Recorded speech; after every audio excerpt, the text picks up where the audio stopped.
Assalamualaikum warahmatullahi ta'ala wabarakatuh. Alhamdulillahirabbil alamin. Wassalatu wassalamu ala asyrafil anbiya'i wal mursalin wa ala alihi wa sahbihi ajma'in. Subhanaka la ilma lana illa ma 'allamtana innaka antal alimul hakim. Rabbi shrah li sadri wa yassir li amri wahlul 'uqdatam min lisani yafqahu qawli. Ya alim 'allimna min ilmika kama tarda bihi 'anna. Ya halim khalliqna bi khuluqil hilmi wa haqqiqna bi haqa'iqil ilmi. Allahumma 'allimna ma jahilna wa zakkirna ma nassina. Allahumma yassir wa la tu'assir wa tammim bil khair. Qala Allah Ta'ala fi Kitabil Aziz ba'da a'udzu billahi minasyaitonir rajim. Bismillahirrahmanirrahim. Qul innal mauta alladhi tafirruna minhu fa innahu mulaqikum. Thumma turadduna ila alimil ghaibi wasyahadah. Fayunabbi'ukum bima kuntum ta'malun. Katakanlah wahai Muhammad, kalau sekiranya ada di kalangan umat manusia itu yang cuba melarikan diri daripada kematian, fa innahu mulaqikum, sesungguhnya kematian itu akan mengejar kamu dan mendapatkan kamu. Summa turadduna ila alimil ghaibi wasyahadah, setelah mana kamu dimatikan itu, kamu akan dipulangkan pada satu alam ghaib dan alam penyaksian. Fayunabbi'ukum bima kuntum ta'malun, di waktu itu akan didedahkan balik setiap amalan-amalan yang telah kamu kerjakan sepanjang kamu hidup di atas dunia dahulu. Surah Al-Jum'ah ayat yang ke-8.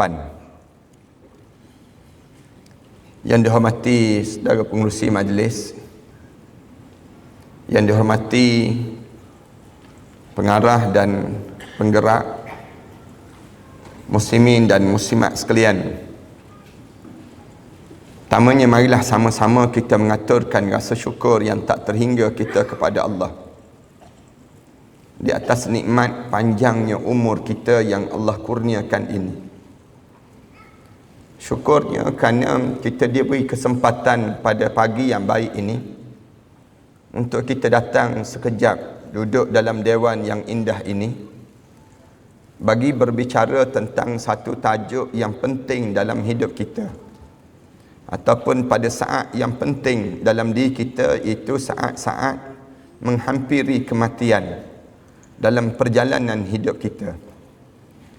Jemaah sekalian tahu bahawa perjalanan hidup kita ini, sebelum kita sebut tentang tajuk ini, kita kena ingat bahawa kita ni Allah tak jadikan untuk hidup di dunia saja, tetapi Allah jadikan perjalanan hidup kita ini untuk hidup di 5 alam. 5 alam yang perlu kita hidup. Alam yang pertama kita pernah hidup dipanggil alam kandungan ibu. Alam itu sudah berakhir dalam hidup kita. Kita tidak akan pulang lagi pada alam tersebut. Saya yakin tak ada seorang pun yang sebut dalam dewan ni, saya tak pernah hidup di alam kandungan ibu itu ustaz. Saya lahir daripada buluh betung ustaz, dia sebut. Tak ada di kalangan kita sebut saya keluar daripada buah labu. Tak ada di kalangan kita. Boleh jadi dalam sewaktu-waktu dahulu mungkin ada orang yang sebut demikian. Tapi sebenarnya kita pernah hidup di alam itu. Alam yang disebut dengan alam yang pertama. Sekarang kita hidup di alam kedua baru. Alam kedua ini dipanggil alam fana, alam yang hancur. Kullu man 'alaiha fan, semua yang ada atas dunia ni akan hancur. Wa yabqa wajhu rabbika dzil jalali wal ikram, yang kekal ialah Allah yang mempunyai ketinggian dan kemuliaan. Lepas pada kita hidup di alam yang kedua ini, kita kena hidup di alam yang ketiga. Alam ketiga dipanggil alam barzah. Alam yang sekejap lagi kita akan sampai. Siapa dahulu, siapa kemudian, Allah sajalah yang tahu. Hidup ke tak hidup kita di alam barzah, hidup. Di alam barzah ni kita kena hidup. Waktu mana bila kita mula hidup di alam barzah, bila nyawa kita dikeluarkan daripada yang disebut dengan keluar sahaja daripada jasad kita ini, kemudian menghadap di hadapan Allah, kemudian turun balik, berdiri di hujung kepala kita. Waktu tersebut kita mula hidup di alam barzah. Kita nampak siapa yang datang nak mandikan jenazah kita. Kita boleh bilang berapa orang yang datang nak solat jenazah kita. Kita boleh nampak semua suasana saat orang yang gosok badan kita. Kita rasa saat mana orang kapan jenazah kita. Masa itu ulama-ulama sebut kita dah mula hidup di alam tersebut. Kita nampak semua siapa yang datang, siapa yang urus jenazah kita, sampailah kita diturunkan ke dalam liang lahat. Kemudian kita nampak orang turunkan liang lahat kita. Bila kita nampak orang turun liang lahat kita, kita bau tanah depan muka kita. Di saat mana kita kedengaran suara di bawah telinga kita ini, dengar suara, "Selamat datang wahai hamba Allah. Kamu akan lihat bagaimana aku akan lakukan pada kamu sekejap lagi." Tak percaya, cuba mati tak percaya. Nak tahu kita hidup ke tak hidup saat itu. Kita hidup di saat yang demikian. Kemudian lepas pada kita hidup di saat itu, sampailah kita mula melalui malam pertama, malam kedua, malam ketiga di alam yang disebut dengan alam barzah. Kemudian kita hidup di alam yang keempat. Kita bangun balik di padang mahsyar nanti. Semua di kalangan kita akan bangun. Bila kita bangun, kita mula sebut, "Man ba'athana min marqadina." Siapa yang bangunkan kita daripada tempat tidur kita semalam? Elok kita tidur, tiba-tiba kita bangun sekarang. Lalu kita dengar satu jawapan, "Hadza ma wa'ada ar-Rahman." Inilah yang telah dijanjikan oleh Allah yang bersifat Ar-Rahman. Wa sadaqal mursalun, dan benarlah rasul-rasul dahulu. Lepas pada kita hidup di alam yang keempat, alam mahsyar, kita mula dikepung oleh malaikat. Malaikat kepung kita. Bangun di padang mahsyar, kita akan dikepung di padang mahsyar Allah. Malaikat-malaikat turun sebanyak lebih kurang 11 saf yang kepung kita ini sendiri. Bila kepung sahaja kita, lalu malaikat mula cabar kita. "Ya ma'syarul jinni wal ins." Wahai puak-puak jin dan juga manusia. "In istata'tum an tanfudhu min aqtaris samawati wal ard." Kalau kamu rasa kamu boleh lari sekarang, cuba kamu lari sekarang. Fanfudhu, lari kamu. Malaikat cabar, cuba kamu lari daripada kepungan ini. Loloskan diri kamu daripada kepungan ini. La tanfuzuna illa bisultan. Tak ada seorang pun yang boleh lepas daripada kepungan yang telah dikepung itu. Kemudian kita akan mula dihisap dan dihitung. Kemudian kita akan dimasukkan ke dalam syurga. Mudah-mudahan semua yang hadir malam pada hari ini insya-Allah, semua di kalangan kita ahli syurga. Ataupun dihumban ke dalam neraka, na'udzubillah min dzalik. Maka berakhirlah perjalanan hidup. Perjalanan hidup kita terhenti dengan yang disebut dengan syurga ataupun neraka. Para hadirin sekalian, perjalanan untuk menuju ke syurga itu, sampai untuk menuju ke syurga itu, ada satu je masa yang paling penting dalam hidup kita, yang perlu kita jaga sangat. Masa bila yang penting sangat? Masa dekat nak mati. Masa dekat nak mati ni masa yang paling penting dalam hidup. Kerana masa inilah penentuan sama ada kita ahli syurga ataupun kita ahli neraka. Yang disebut dengan, kalau boleh kita istilah pada orang main bola sepak, dekat dengan gol itu. Yang barisan yang jaga gawang gol ini menjadi utama di saat itu. Nak memastikan kematian kita, mesti mati dalam keadaan husnul khatimah. Jangan sampai peringkat kita mati dalam keadaan su'ul khatimah. Ulama-ulama sebut, kalaulah kita boleh jahat hidup kita ni banyak dosa dalam hidup kita. Bila kita dekat nak mati, tiba-tiba berubah kita menjadi orang yang benar-benar taat pada perintah Allah. Mati kita masuk dalam syurga Allah Subhanahu Wa Taala. Tapi berapa ramai orang yang hidup dia dalam keadaan yang dia ni baik. Tiba-tiba dekat dengan kematian dia berubah menjadi jahat. Na'udzubillah min dzalik. Bila berubah menjadi dianya, berubah ini maksudnya apa dia? Berbolak-balik hati dia. Berbolak-balik yang disebut dengan perasaan dia terhadap Islam. Yang menyebabkan di waktu tersebut dia berubah dan dia mati masuk dalam neraka Allah Subhanahu Wa Taala. Hancur lebur amalan-amalan yang kita buat. Yang ni yang menyebabkan saya sebut penting untuk kita bagi tahu pada masyarakat kita. Bagi tahu pada masyarakat kita ini, jangan ada di kalangan kita yang mati, tiba-tiba bila dia mati saja, dia mati dalam keadaan su'ul khatimah. Penting untuk kita faham di kalangan masyarakat kita. Sebab ramai di kalangan kita, dia nampak bila masa yang penting dalam hidup. Ada di kalangan kita disebut masa penting dalam hidup, pada waktu mana kahwin, dia sebut demikian. Masa itu masa yang penting dalam hidup.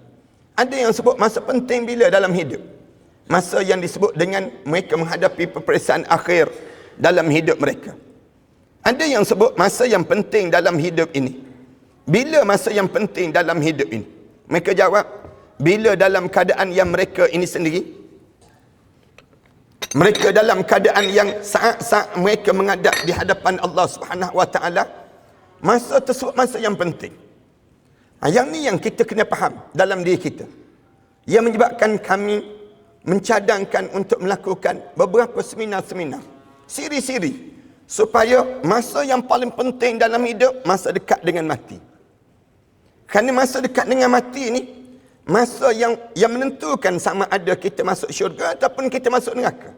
Walaupun waktu mana kita hidup ini, kita tahu perlunya kita istiqamah. Kita perlu untuk dalam hidup kita ni, dalam keadaan yang kita ni jaga syariat Islam dan sebagainya. Tapi kemuncaknya bila dekat dengan goal. Bila dekat dengan kematian. Bila dekat dengan kematian, masa inilah masa yang jarang di kalangan kita boleh kawal. Kawal apa dia? Kawal diri. Kerana bila kita dekat dengan kematian, di antara benda yang akan berlaku pada kita, yang pertama kita akan jadi keliru. Kekeliruan akan datang. Kebanyakan di kalangan kita, bila dekat nak meninggal dunia, dia jadi keliru. Mati ke tak mati ni ya? Dia teragak-agak. Yang ni suasana apa yang sedang berlaku sekarang ini? Ini yang keadaan yang kebanyakan berlaku di kalangan umat manusia. Bila dekat nak meninggal dunia je, dia jadi teragak-agak. Betul ke tak betul ni? Apa benda yang sedang berlaku ni? Kerana dia tak pernah tahu bagaimana keadaan kematian yang mesti dialami pada mereka tersebut. Yang pertama, kekeliruan yang akan datang. Yang kedua, yang akan menyebabkan kita jadi terganggu pada kita apa dia? Yang disebut dengan kita mula diganggu oleh syaitan. Syaitan akan ganggu kita. Ganggu sedahsyat-dahsyatnya. Syaitan akan gunakan seluruh saat di saat ini untuk memastikan kita mati dalam keadaan tak beriman pada Allah. Dia gunakan seluruh jentera dia. Sehingga kan kalau kita baca dalam hadis-hadis Rasulullah sallallahu alaihi wasallam, Rasulullah sallallahu alaihi wasallam sebut, syaitan akan menyamar menjadi arwah ayah. Syaitan akan menyamar menjadi arwah ibu. Syaitan akan menyamar menjadi arwah suami, arwah isteri, arwah-arwah orang yang kita sayang dalam hidup kita. Mengganggu kita. Sebab syaitan dia tak tahu sebenarnya bila kita mati. Dia tak tahu bila keadaan kita mati. Tapi bila dia nampak saja malaikat mula turun, malaikat maut mula turun, di situlah dia mengejar di kalangan kita untuk di saat itu untuk memastikan kita ni dalam keadaan yang mati dalam keadaan su'ul khatimah. Dua.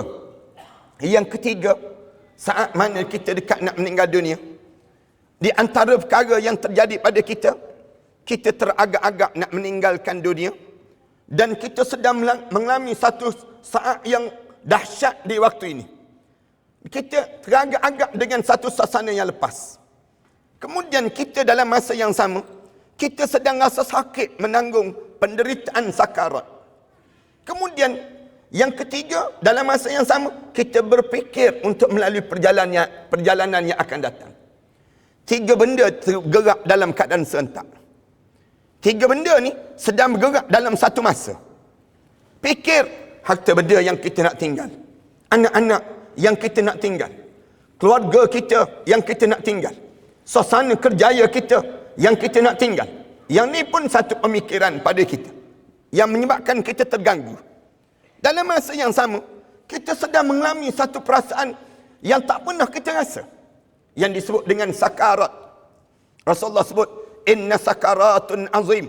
Sakarat ini satu benda yang menggemparkan dalam hidup kamu. Kamu tak pernah rasa sebegini rupa dalam hidup kamu. Dia menggambarkan satu suasana yang tak pernah kita alami keadaan sebegini. Sakit kita, sakit batu karang. Orang yang kena batu karang, dia tahu sakit kena batu karang macam mana. Tapi tak boleh bayang sakitnya saat sakarat. Orang yang kena gout, dia rasa sakit dengan gout dia, tapi dia tak boleh lawan dengan rasa sakitnya saat sakarat. Orang yang dia dalam hidup dia sakit gigi dia. Gigi dia amat sangat sakit, tak boleh lawan di saat mana sakitnya sakarat. Tak boleh nak dibayang. Ibu-ibu yang melahirkan zuriat, rasa sakit saat mana melahirkan zuriat, tak boleh nak ditanding dengan sakitnya saat sakarat yang dilalui. Nak melalui saat itu menjadikan kita ni bersalah suasana kita. Yang ketiga, kita terpaksa juga melalui yang disebut masa yang akan datang nanti. Bela dan kosong. Macam mana kita nak lalui perjalanan yang akan datang nanti? Kita ni kalau kita nak pergi ke Mekah, jemaah sekalian, orang nak pergi buat haji kan, kita tengok dikursuskan berulang kali. Kadang-kadang yang nak pergi buat haji itu, nak buat haji ni kursus 2 tahun, 3 tahun. Dia kursus, kenapa? Bagaimana nak melontar dengan cara tepat. Bagaimana nak suruh haji dia haji mabrur. Haji dia diterima di sisi Allah. Bayangkan kita nak menghadap depan Allah dalam hidup ni jauh lebih besar daripada haji itu. Tiba-tiba bila kita belajar dalam hidup kita malam pertama di barzah, bila kita belajar bagaimana keadaan saat mana kita nak minta tolong dengan orang yang hidup. Orang yang hidup, kita dah meninggal dunia, kemudian kita nak berhubung dengan orang hidup, nak bagi tahu pada dia macam mana keadaan demikian. Macam mana orang yang hidup nak bantu kita di dalam kubur saat mana kita berada di dalam kubur keseorangan. Macam mana di saat yang demikian? Kita tak pernah belajar dalam hidup kita. Kekeliruan ini datang dan mengganggu saat-saat yang dia hampir menghadap depan Allah. 3. Yang keempat, gangguan dekat dengan kematian kita apa dia? Berbolak-baliknya hati kita. Hati ini berbolak-balik. Datang perasaan su'uzzan billah, buruk sangka dengan Allah. Datang pada diri kita, mengapalah aku mesti mati? Mengapa orang tu tak mati-mati? Kenapa mesti aku yang mati? Kadang-kadang kita rasa muda lagi kita. Kita rasa, saya baru 63 tahun baru. Takkanlah 63 tahun saya mesti menghadap depan Allah. Saya barulah 73 tahun. Takkan 73 tahun kena menghadap depan Allah. Yang ni yang menyebabkan gangguan. Gangguan dalam hati ni. Yang sampai peringkat kita kena baca doa. Ya muqallibal qulub, sabbit qalbi ala dinika wa ala ta'atika subhanaka inni kuntu minaz zalimin. Para hadirin perhatikan. Kita ni kalau kita terdesak sangat, sakit sangat, kita berjumpa dengan doktor. Doktor kata, ada satu cara je nak suruh ringan sakit ni. Doktor kata apa dia? Buat operation. Buat operation katanya doktor. Operation kita buang. Katanya doktor sebut demikian. Kita kata operation pun operation lah doktor. Asalkan boleh sembuh. Bila dekat nak meninggal dunia, di antara benda yang akan terjadi apa dia? Gangguan syaitan. Syaitan sebab apa dia? Kamu nak suruh ringan sakit ni, kamu tunduk sikit kepala kamu pada aku. Kamu tunduk sikit kepala kamu pada aku. Lalu ramai di kalangan kita tunduk. Di saat itu dia memekakkan telinga dia. Dia tak nak dengar. Orang yang ulang sebut la ilaha illallah, sebut la ilaha illallah, dia diam tak nak dengar. Masa tu dia sudah tunduk pada syaitan. Di saat mana dia tunduk itu, roh dia sedang keluar daripada jasad dia. Na'udzubillah min dzalik. Waktu itu menjadikan ketakutan dalam hidup setiap mereka yang tahu terhadap suasana yang demikian. Lalu lahirlah yang disebut dengan kitab ini. Kitab yang ada pada tuan-tuan ini, setiap peserta ini, saya cadangkan di kalangan kita hadam betul-betul terhadap kitab ini. Saya karang dan saya susun kitab ini. Saya sebut kepada sahabat-sahabat saya, mari kita susun. Macam mana kita nak suruh jangan sampai peringkat kita terganggu dengan gangguan itu. Saya kalau boleh, bila dekat nak meninggal dunia, cuba je pegang kitab ini. Pegang je kitab ini di kalangan kita. Cari je kitab ini, pegang. Saya nak sebut, mudah-mudahan dengan kita pegang ni, kita tahu benda apa yang kita nak buat. Keperluan apa yang perlu kita lakukan. Di saat mana dekat dengan kematian kita. Kitab yang nampak, tuan-tuan nampak kecil ini, terlalu besar nilai dia. Untuk memberi jalan pada kita, untuk kita menyelamatkan kita dan keluarga kita ke dalam syurga Allah SWT. Nak suruh kita ni dapat masuk dalam syurga Allah. Macam mana perlu kita lakukan? Tuan-tuan, cuba tengok terus pada muka surat yang disebut dengan muka surat 10 terus.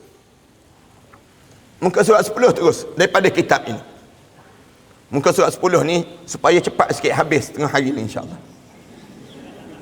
Itu dengan cara demikian. Kita terus pada muka surat 10. Saya maksudkan pada muka surat 10 ini, di mana ini di antara amalan ketika mana kita masih lagi diberi peluang oleh Allah untuk sihat sebegini. Kita sihat sebegini ni amalan yang pertama yang perlu kita buat dalam hidup kita. Antaranya memperbanyakkan membaca Al-Quranul Karim. Yang pertama sekali dalam hidup kena ada Al-Quran. Al-Quran, saya minta di kalangan kita, semua yang hadir ni, jangan ada seorang pun tak boleh baca Quran. Semua kita kena baca Al-Quran. Kena belajar Al-Quran. Dan jangan rasa malu. Dan jangan buat alasan tak boleh baca Al-Quran. Amalan yang pertama sekali untuk kita nak menghadap depan Allah, mesti boleh baca Quran. Baca Quran. Sebanyak mana kita baca Quran dalam hidup kita, sebanyak mana kita makan. Saya biasa sebut demikian. Kita makan berapa kali sehari? Kalau kita makan tiap-tiap hari, kita makan 3 kali sehari, kita kena baca Al-Quran 3 kali sehari. 3 kali sehari. Kenapa kita kena baca Al-Quran sebanyak yang sama juga? Kerana makan untuk jasad yang akan hancur, manakala kita baca Quran untuk roh yang akan terus hidup. Itu dipanggil bezanya, dipanggil demikian. Al-Quran ni di antara perkara yang mesti dilazimkan pada kita. Baca, kalau tak sempat juga 3 kul pada diri kita, ataupun 3 kali kul huwallah. Setiap hari 3 kali kul huwallah tak apa dah. Kul huwallahu ahad, Allahus samad, lam yalid wa lam yulad wa lam yakul lahu kufuwan ahad. Kemudian baca lagi qul huwallahu ahad, Allahus samad, lam yalid wa lam yulad wa lam yakul lahu kufuwan ahad. Kemudian baca lagi qul huwallahu ahad, Allahus samad, lam yalid wa lam yulad wa lam yakul lahu kufuwan ahad. Mulut kita ni setiap hari mesti kita baca Quran. 1 kali qul huwallah sama dengan 1/3 Al-Quran. 2 kali qul huwallah sama dengan 2/3 Al-Quran. Kalau kita baca 3 kali qul huwallah, sama dengan kita baca sebuah Al-Quran pada hari tersebut. Ini yang menyebabkan Rasulullah pesankan. Rasulullah sebut, man qara'a harfan min kitabillah falahu bihi hasanatun. Orang yang baca Al-Quran pada diri dia 1 huruf je, Allah sediakan untuk dia 10 kebaikan. Wal hasanatu bi asyri amsalihha. 10 kebaikan itu menyamai dengan 10 kebaikan yang lain yang Allah jadikan pada dia. La aqula alif lam mim harfun walakin alif harfun wal lam harfun wa mim harfun. Rasulullah sallallahu alaihi wasallam sebut, tidak dianggap alif lam mim 1 huruf, tetapi alif 1 huruf, lam 1 huruf, mim 1 huruf. Yang ni cukup saya nak sebutnya, dan para hanis kan boleh baca dalil-dalil yang menunjukkan bagaimana besarnya dalam hidup kita dengan Al-Quran. Yang kedua, dalam hidup kita ni Ni waktu mana kita sihat ni? Start daripada usia kita berapa tahun? Usia kita 9 tahun sampai usia kita 40 tahun, tolong baca yang ni. Ataupun dalam sampai usia kita 60 tahun, tolong baca yang ni. Baca apa dia? Memperbanyakkan membaca surah Az-Zahrawain. Az-Zahrawain, biar kita ada pada diri kita. Dua surah ini. Surah apa? Az-Zahrawain, surah Al-Baqarah dan surah Al-Imran. Biasakan pada kita dengan Az-Zahrawain. Az-Zahrawain, Rasulullah sallallahu alaihi wasallam sebut, Iqra'ul Quran, baca Quran. Rasulullah sebut, fa innahu ya'ti yaumal qiyamah syafi'an li ashabi. Siapa yang baca Quran, dia akan jadi syafaat kepada orang yang membacanya. Kalau jemaah tanya, bila kena baca Quran ni ustaz? Saya cadangkan baca sebelum mandi subuh. Setiap hari baca sebelum mandi subuh. Terutama ayah-ayah, ibu-ibu yang dah berusia 60 tahun. 60 tahun ke atas, bangun sebelum mandi subuh. 60 tahun ke atas ni kan, kenapa 60 tahun ke atas bangun baca surah, dua surah ni sebelum mandi subuh? Kerana waktu tu waktu yang paling tenang dan senang Al-Quran masuk dalam badan kita. Yang kedua, bila kita baca Quran sebelum mandi subuh, masuk dalam kubur. Bila masuk dalam kubur, amalan yang lain semua kena tolak, kena buang, kena tolak. Quran tak boleh dia tolak. Quran dia tak akan tolak. Tak boleh nak tolak. Malaikat nak tolak yang amalan yang lain tu senang je. Sampai Quran kata, aku akan menjadi peguam bela pada si mati ini. Orang ni, kalau kamu nak tanya soalan pada dia, kamu tanya soalan pada aku terlebih dahulu. Aku akan jawab bagi pihak dia yang menyebabkan dia akan terselamat daripada yang disebut dengan amalan-amalan dia, yang kerana dia telah menjadikan bacaan Al-Quran sebelum mandi subuh menjadi amalan dalam kehidupannya. Para hadirin, jangan tertinggal. Ayah-ayah, ibu-ibu, baca yang disebut dengan Quran sebelum mandi subuh. Yang ni di antara yang kita kena ambil peluang pada kita. Kemudian Rasulullah sallallahu alaihi wasallam sebut, Iqra'u Zahrawain. Baca dua surah Zahrawain, dua bunga yang mekar mewangi. Apa dia bunga mekar mewangi ni? Zahrawain dipanggil demikian. Yang disebut suratul Baqarah wa suratul Ali Imran. Lepas pada ni kalau nak letak nama anak Zahrawain pula. Ramai dah orang kita letak nama anak, dia panggil Zahra misal contohnya. Tapi lepas pada ni letak nama Zahrawain. Pun cantik juga. Nama Zahrawain. Zahrawain ni maksudnya apa dia? Surah Al-Baqarah dan surah Al-Imran. Ini gambaran ya Allah yang Rasulullah sebut demikian. Fa innahuma ta'tiyan yaumal qiyamah. Rasulullah kata, kerana dua surah ini, bila kamu biasa hidup kamu baca dalam hidup kamu demikian, dia akan datang pada kamu pada hari akhirat nanti, ka'annahuma ghamamatan. Rasulullah kata, dia datang dalam keadaan bercahaya yang indah sangat pada diri kamu, belah kanan dan kiri kamu.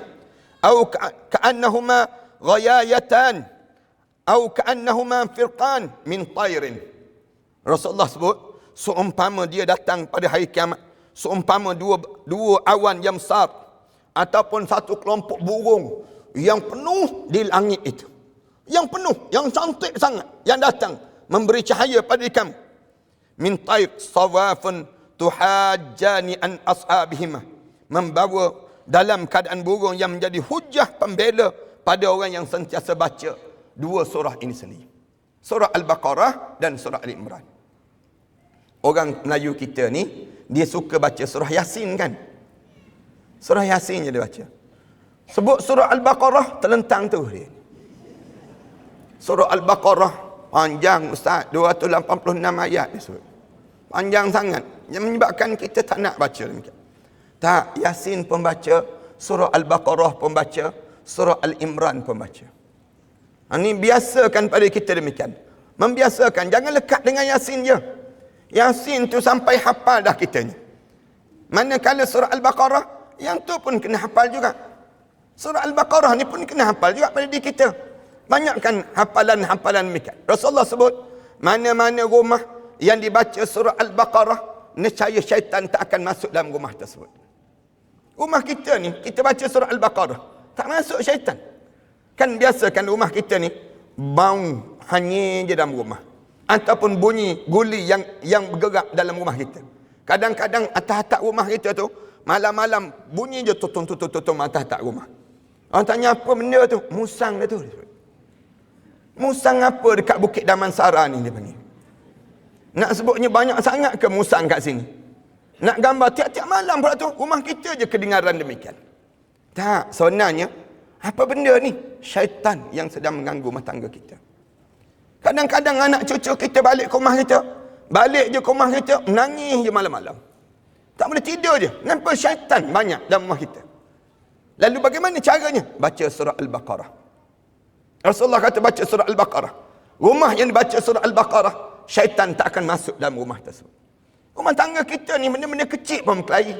Suami isteri ni kan, kadang-kadang tiba-tiba meletup. Ada je isu yang terjadi di kalangan kita. Kenapa? Gangguan syaitan yang masuk dalam rumah tangga kita. Bila gangguan syaitan yang masuk ni, Islam ajar apa dia? Baca surah Al-Baqarah. Bayang dalam rumah yang baca surah Al-Baqarah, syaitan tak berani masuk. Rasulullah sebut demikian. Dalam dada kita yang ada surah Al-Baqarah, ada berani syaitan nak masuk? Syaitan tak akan masuk dalam dada yang ada surah Al-Baqarah. Sebab tu Rasulullah kata, baca surah Al-Baqarah. Baca surah Al-Baqarah. Bahkan Rasulullah kata, iqra'u surat Al-Baqarah. Baca surah Al-Baqarah.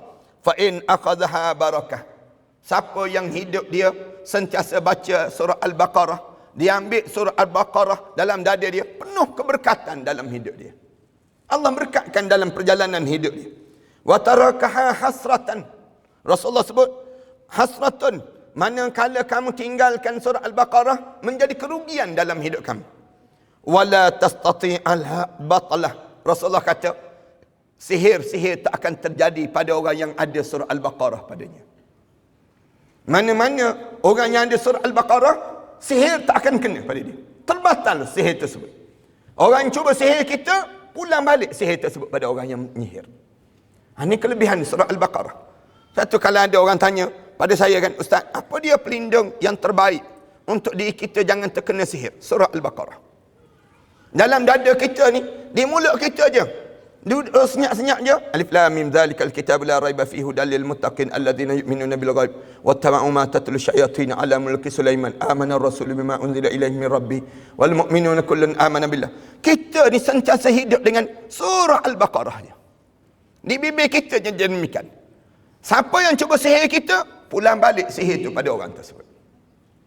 Ini kekuatan yang disebut dalam surah Al-Baqarah yang mesti ada pada kita.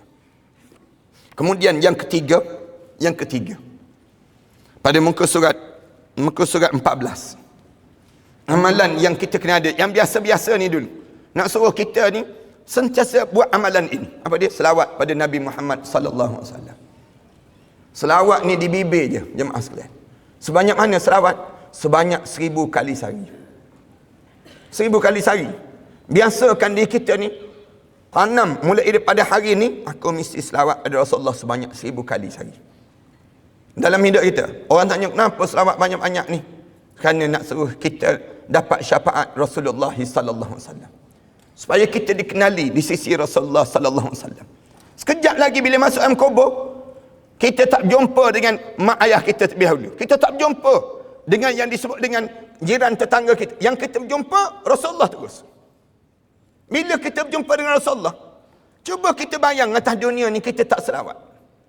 Saya biasa sebutkan, kita ni nak sebut selawat ni, satu-satu amalan yang Allah turut serta buat dibandingkan dengan amalan-amalan lain. Amalan lain Allah tak buat. Allah suruh kita salat, Allah tak sebut dia salat. Allah dia suruh kita ni puasa, Allah tak sebut dia puasa. Tapi Allah suruh kita selawat, Allah sebut dia selawat. Dia turut sama selawat. Yang ni nak sebut gambaran amalan yang turut serta yang dilakukan oleh Allah dengan hamba-hambanya ialah satu-satunya selawat. Selawat. Bila Allah suruh kita ni salat, Allah tak sebut dia salat, tapi selawat. Innallaha wa malaikatahu yusalluna 'alan nabi ya ayyuhalladzina amanu sallu 'alaihi wa sallimu taslima. Allah, para malaikat berselawat ke atas nabi kami. Orang yang beriman pada Allah, selawat kamu sebanyak mungkin dalam hidup kamu. Selawat ni dia panggil banyak benda yang menguntungkan kita. Perhaniskan buat suatu benda, perhaniskan sentiasa Allahumma salli ala Muhammad wa ala ali Muhammad. Selawat dan selawat pada diri kita. Selawat yang mudah je. Selawat ni banyak kan dalam hidup kita. Kita sentiasa buat sampai kita tertidur dengan kita dah habis sebanyak lebih kurang 1000 kali sehari. 1000 kali sehari. Mulai daripada hari ni insya-Allah ya. Cuba kita azamkan diri kita demikian. Hari ni kita kena mulakan diri kita setiap hari 1000 kali selawat dan selawat pada Nabi Muhammad sallallahu alaihi wasallam. Yang keempat, lazimilah membaca surah Al-Mulk pada setiap hari. Itu dah biasa dah. Saya yakin. Di kalangan kita ni surah Al-Mulk ni dah jadi di mulut dah kita. Tabarakalladzi biyadihil mulk wa huwa ala kulli syai'in qadir. Kenapa surah Al-Mulk? Surah Al-Mulk ini Rasulullah sallallahu alaihi wasallam sebut dalam surah minal Quran 30 ayah tashfa'u li sahibiha hatta yaghfir lahu tabarakalladzi biyadihil mulk wa fi riwayatin fa akhrajtuhu minan nar wa adqaltahu al-jannah. Rasulullah sebut surah daripada Al-Quran 30 ayat yang akan memberi syafaat pada yang bacanya sehingga diampunkan dosa dia. Apa dia? Tabarakalladzi biyadihil mulk. Baca tabarakalladzi biyadihil mulk wa huwa ala kulli syai'in qadir. Saya yang surah ni saya minta supaya siapa yang hadir pada kali ini kalian hafal surah ini. Tak panjang pun surah Al-Mulk. 30 ayat je. 30 ayat ni kalau kita hafal satu hari satu ayat, kita hanya memerlukan 30 hari. Sebulan je kita akan ingat. Pesan pada mak kita, ayah kita, ayah hafal ayah. Mak hafal mak. Mak hafal je. Surah Rasulullah sallallahu alaihi wasallam sebut surah Al-Mani'ah dan surah Al-Munjiyah. Rasulullah gambarkan hiya mani'atun hiya munjiyatun tunjihi min adzabil qabr. Dia akan menyelamatkan kamu daripada azab kubur. Rasulullah sebut demikian pada muka surat yang ke-17. Rasulullah gambarkan demikian. Siapa-siapa yang baca surah Al-Mulk sebelum daripada dia tidur, tiap-tiap hari amalan dia demikian. Nak tidur je baca surah Al-Mulk. Bila nak tidur baca surah Al-Mulk, dia tidur malam tu. Kemudian sampai ajal dia. Malam tu mati. Dia sampai ajal dia. Dia masuk dalam kubur. Tiada azab kubur dan tiada pertanyaan malaikat Munkar dan Nakir untuknya. Tak percaya juga, cuba mati. Nak sebutnya gambaran bagaimana besarnya nilai surah Al-Mulk. Rasulullah sebut gambaran banyak tentang mengenai kelebihan surah Al-Mulk itu. Kemudian yang kelima, ini kena lazim pada diri kita. Tiap kali mana lepas solat, pastikan jangan bingkah bangun kecuali dah baca ayat kursi. Tiap kali mana lepas solat, jangan bangun terus. Lazimkan kita baca ayat kursi terlebih dahulu. Biasakan kita ni baca ayat kursi. Ini melazimi membaca ayat kursi selepas mana solat fardu. Bagi salam je, jangan lipat terus kat sejadah. Jangan cepat untuk kita bingkah bangun. Astaghfirullahalazim. Terus sebut Allahu la ilaha illa huwal hayyul qayyum. La ta'khudhuhu sinatun wala naum. Lahu ma fis samawati wa ma fil ard.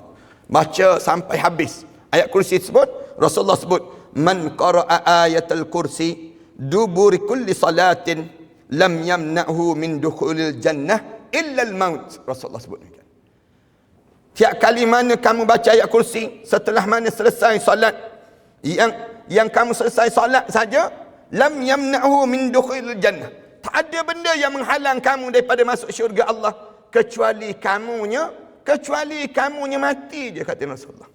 Bila kamu mati, masuk syurga terus pada diri kamu. Allah senangnya amalan ni. Tapi orang kita tak buat. Orang kita kan bagi salam, angkat tangan. Ya Allah, macam biasalah ya Allah. Amin tu dia. Doa paling rekah dalam dunia dia panggil. Malahnya nak bacalah sikit astagfirullahalazim. Istighfarlah panjang sikit. Malahnya pada diri kita. Yang bagi salam bingkah bangun terus ada. Tak sempat dia nak bacalah dulu ayat kursi. Ingat dalam hidup kita ni, baca ayat kursi ni penting sangat lepas pada solat. Pada diri kita demikian. Yang keenam, memperbanyakkan membaca Sayyidul Istighfar. Sayyidul Istighfar ni kita kena biasakan pada kita tiap-tiap hari. Penghulu pada istighfar. Penghulu istighfar ni apa dia? Allahumma anta rabbi la ilaha illa anta khalaqtani wa ana abduka wa ana ala ahdika wa wa'dika mastata'tu a'udzu bika min sana'tu min syarri ma sana'tu abu'u laka bi ni'matika alayya wa abu'u bi dhanbi faghfir li fa innahu la yaghfiru dzunuba illa anta. Saya nak baca kalimah ini, jemaah semua ikut, tanda kita ambil ijazah dengan saya hari ini insya-Allah. Jemaah sekalian ikut je, nanti di akhirat nanti jemaah bagi tahu saya dah belajar dah dengan Ustaz Ahmad Dasuki dahulu. Di akhirat nanti kita boleh bersaksi di hadapan Allah dengan kehadiran kita pada hari yang baik ini. Saya baca, jemaah sekalian ikut yang saya baca ni. Allahumma anta rabbi la ilaha illa anta khalaqtani wa ana abduka wa ana abduka wa ana ala ahdika wa wa'dika mastata'tu a'udzu bika min syarri ma sana'tu abu'u laka bi ni'matika alayya wa abu'u bi dhanbi faghfir li fa innahu la yaghfiru dzunub illa anta. Ni jemaah sekalian balik nanti print besar-besar tampal dekat dinding rumah kita, supaya kita ni sentiasa senang nak baca kalimah ni. Tiap kalimah ni nak keluar rumah je tampal dekat pintu rumah, misal contoh. Bila nak keluar rumah kitanya baca terus kalimah ini, ataupun buat dalam bentuk kita print balik letak dalam poket kita. Tiap kali mana kita letak dekat handphone kita ataupun letak di skrin handphone kita. Tiap kali mana kita nak tengok handphone je, baca kalimah ni dahulu. Kalimah yang biasa mesti lazimi dalam hidup kita, membacakan Sayyidul Istighfar ini. Kenapa dibaca Sayyidul Istighfar ini? Kerana Rasulullah pernah sebut Sayyidul Istighfar an yakul abd, penghulu pada istighfar ataupun ketua pada istighfar. Istighfar ni maknanya kita minta ampun.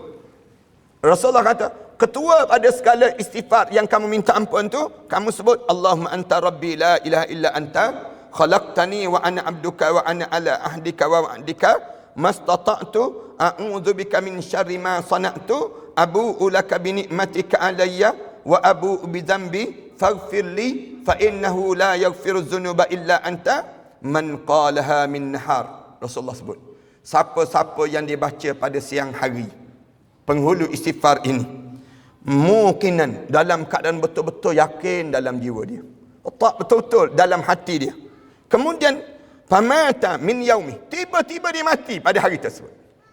Pagi kita baca, mati. Siang hari tu, tengah hari tu mati dia, menghadap depan Allah dia. Qabla an yumsi, sebelum sampai waktu petang, sebelum sampai menjelang malam, bahwa min ahlil jannah, Rasulullah sebut dia di kalangan ahli syurga Allah Subhanahu Wa Taala. Rasulullah sebut demikian. Kamu meninggal dunia pada hari itu dengan keadaan kamu betul-betul yakin, baca je macam kita baca tadi, tiba-tiba kita menghadap depan Allah. Allah, tempat kita dalam syurga. Rasulullah kata tempat kamu dalam syurga. Kemudian Rasulullah sebut lagi, kemudian waman qalaha minal lail, bila sampai waktu malam kita pun baca lagi sekali. Siang hari baca sekali, malam baca sekali. Kemudian kita baca lagi, wahwa muqinun biha, dalam keadaan kamu yakin sungguh-sungguh dengan kalimah yang kamu sebut tadi. Kemudian pamata, kemudian kamu mati malam tersebut. Qabla an yusbih, sebelum mana sampai saat subuh kamu, belum menjelang subuh, meninggal dunia kita pada hari tersebut. Bahwa min ahlil jannah, Rasulullah kata dia di kalangan ahli syurga Allah SWT. Yang ni yang kita kena jaga ni. Sebab tu saya sebut ni antara amalan-amalan harian yang perlu kita buat dalam hidup kita ni, supaya kita letak dalam jiwa kita demikian, insya-Allah. Ni kena berterusan dan berterusan dalam kehidupan kita. Yang ketujuh, sentiasa beristighfar dan bertaubat pada Allah. Tadi penghulu istighfar, yang ni istighfar untuk dosa kecil, taubat untuk dosa besar. Sebanyak mana kena taubat. Yang amalan penghulu istighfar tadi, sekali siang kali malam. Itu cukup. Manakala istighfar dan juga taubat ada Allah sebanyak 70 kali sehari. 70 kali sehari ya. Setiap hari. 70 kali sehari ni, astaghfirullahalazim, astaghfirullahalazim, astaghfirullahalazim. Buat jalan, buat apa-apa, astaghfirullahalazim, astaghfirullahalazim. Di kita ni, di bibir kita ni, astaghfirullahalazim, astaghfirullahalazim. Ataupun mulut kita, rabbighfirli wali walidayya warhamhuma kama rabbayani saghira. Jalan pun kita buat demikian. Amalan kita ni berterusan dan berterusan dalam kehidupan kita demikian. Kemudian yang ke-8, saya terus yang ke-8 tersebut. Yang ke-8 pada muka surat 24 barang sekian. Muka surat 24 terus. Memperbanyakkan sedekah dan berwakaf. Banyakkan bersedekah. Hari-hari sedekah mesti ada. Paling tak nak sangat sedekah kita ni senyum. Paling tak nak sangat, paling tak ada. Hari ni tak ada benda nak sedekah, senyum je lah, senyum je. Ini cara demikian. Senyum ni pun sedekah. Rasulullah sebut, la tahqiranna, jangan kamu pandang lekeh. Biwajhin, jangan kamu pandang lekeh tak kala mana kamu jumpa dengan saudara kamu biwajhin taliqin, dengan wajah yang jernih sangat. Kamu jumpa dengan dia, kamu tak sebut apa-apa, kamu senyum je. Kamu senyum. Senyum itu pun tanda kamu bersedekah. Kerana ramai mana orang yang berjumpa dengan kita, tengok muka kita, tension je kita. Ramai orang demikian kan. Tengok muka kita tu, tertekan perasaan dia. Nak sebutnya kerana apa dia? Kerana wajah kita yang tidak jernih. Tolong banyakkan bersedekah. Bersedekah mengkayakan lagi kita, mengayakan lagi kita. Tak akan jatuh miskin orang yang berinfak di jalan Allah. Lagi kita berinfak di jalan Allah, lagi Allah senang dalam hidup. Allah kalau kita nak jadi senang. Dan kalau kita pergi kursus macam mana nak jadi kaya, salah satu benda yang disebut dalam kursus dia akan kata apa dia? Bersedekah. Kalau kalian nak jadi kaya dalam hidup, bukan hanya kerja keras, kerja kuat, tak. Di antara benda yang mengayakan kita dengan bersedekah. Lagi bersedekah, lagi kaya kita. Lagi bersedekah, lagi panjang umur kita. Lagi panjang umur kan? Bila kita bersedekah, dan disebut dalam kitab ada lebih kurang 12 kelebihan orang bersedekah. Menyembuhkan penyakit dengan bersedekah. Menolak bala dengan bersedekah. Memanjangkan umur dengan bersedekah. Kita bersedekah, orang tolong baca doa. Tolong baca doa kan? Kita ni kaya tapi kedekut. Orang tolong baca doa supaya kita cepat mati dia panggil. Kerana apa dia? Menyusahkan dia ni hidup. Saya waktu mana saya kecil-kecil dahulu, saya sentiasa ingat ni. Waktu mana hari raya, kita akan pergi cari rumah yang uzur, biasa-biasa saja, tapi dia bagi banyak. Hari pertama mesti kita sampai rumah dia tersebut. Manakala rumah yang pintu pagar besar, rumah kaya mewah, bagi 2 sen, misal contoh. Waktu mana kita kecil-kecil dahulu, mesti kita pergi raya ketiga, raya keempat, rumah dia. Pergi tu kalau dia bagi, kita ambil. Tapi sambil-sambil ambil tu, budak-budak ni, kawan-kawan kita, harap pagar je mahal. Harap pagar je mahal. Orang tua nak mampus, dia sebut. Kawan-kawan ni sebut demikian. Kedekut dia sebut. Kedekut. 2 sen je bagi pada kita. Mati-matilah orang tua ni, senang kita. Kawan-kawan sebut demikian. Kawan-kawan yang lain sebut amin, amin. Mati sungguh orang tua tu. Sebutnya gambaran dalam hidup kita. Budak-budak pun baca doa untuk kita cepat mati. Tapi jumpalah dengan orang biasa-biasa. Orang biasa-biasa saja dalam hidup dia. Tapi saat mana dia berinfak, dia bagi tu, orang tengok ya Allah banyaknya dia bagi. Bagi bukan banyak macam mana? 50 sen je. 50 sen tapi suka. Budak-budak ni rasa gembira sungguh saat tu. Ya Allah panjanglah umur dia ya Allah. Panjang sungguh umur orang tua. Nak sebutnya gambaran bagaimana kebaikan daripada sedekah tadi memanjangkan umur. Disebut 12 kelebihan orang yang bersedekah. Kalau perhatikan rajin, kalau jumpa dengan kitab orang Indonesia, ulama-ulama Indonesia disusun kelebihan bersedekah. Menjadi kaya bila bersedekah. Menjadi kaya di saat mana kita menjadi dermawan. Lagi mana kita simpan, lagi itulah kita akan jadi semakin payah dapat kerahmatan Allah dalam hidup. Ini kelebihan dalam diri kita. Dan kita kena ingat, tiap kali mana kita bagi infak tu, bukan kita infak pada orang, kita infak diri kita sendiri. Kita kena ajar demikian. Para hanis kan duduk majlis macam ni kan, duduk elok-elok duduk majlis ilmu, tiba-tiba lalu tabun derma. Waktu mana lalu tabun derma tu, kebetulan dalam poket kita ada 2 keping. Keping RM1, sekeping RM50. Agak-agak mana yang masuk? Biasa kita masuk yang RM1 lah. Yang RM50, banyak lagi kedai ni kita nak makan tengah hari ni. Tersebut demikian. Sebenarnya, yang RM1 itulah milik kita. Yang RM50 itu milik orang, bukan milik kita. Yang ni yang kita kena fikir dalam hidup kita. Bila kita rasa demikian, di akhirat nanti kita berjumpa balik RM1. Bila kita berjumpa RM1 itu kita menyesal. Kenapalah bagi RM1? Patutnya bagi dengan hambek-hambek tu masuk semua. Patutnya demikian. Nah, sebutnya gambaran bagaimana patutnya kita. Kita akan rasa menyesal daripada mahsyar Allah SWT nanti. Jadilah orang yang hidup yang dalam keadaan sentiasa berinfak dan berinfak dalam kehidupan kita untuk mendapatkan ganjaran di sisi Allah yang banyak. Yang seterusnya pada muka surat 26 tu, melazimi membaca doa Nabi Yunus alaihissalam. Baca doanya. Doa apa dia? Yang disebut oleh Rasulullah sallallahu alaihi wasallam sebut, hal adullukum ala ismillahil a'zam. Nak tak aku sebut pada kamu nama Allah yang hebat sangat, Rasulullah sebut. Hal adullukum ala ismillahil a'zam. Nak tak kalau aku tunjukkan pada kamu satu nama Allah yang hebat sangat dalam hidup kamu. Rasulullah gambarkan demikian. Doa Yunus, doa Nabi Yunus alaihissalam. Doa Yunus ni apa dia? La ilaha illa anta subhanaka inni kuntu minaz zalimin. Saya baca, jemaah sekalian ikut ya. La ilaha illa anta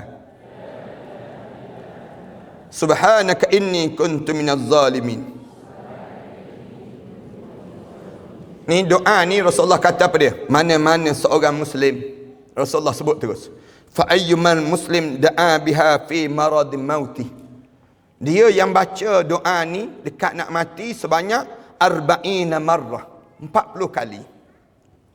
Ni balik nanti sebut pada mak kita, ayah kita. Mak baca yang ni ya. Baca doa ni 40 kali je, 40 kali je sehari. Setiap kali mana sehari ni baca 40 kali ni, apa dia? La ilaha illa anta subhanaka inni kuntu minaz zalimin. 40 kali.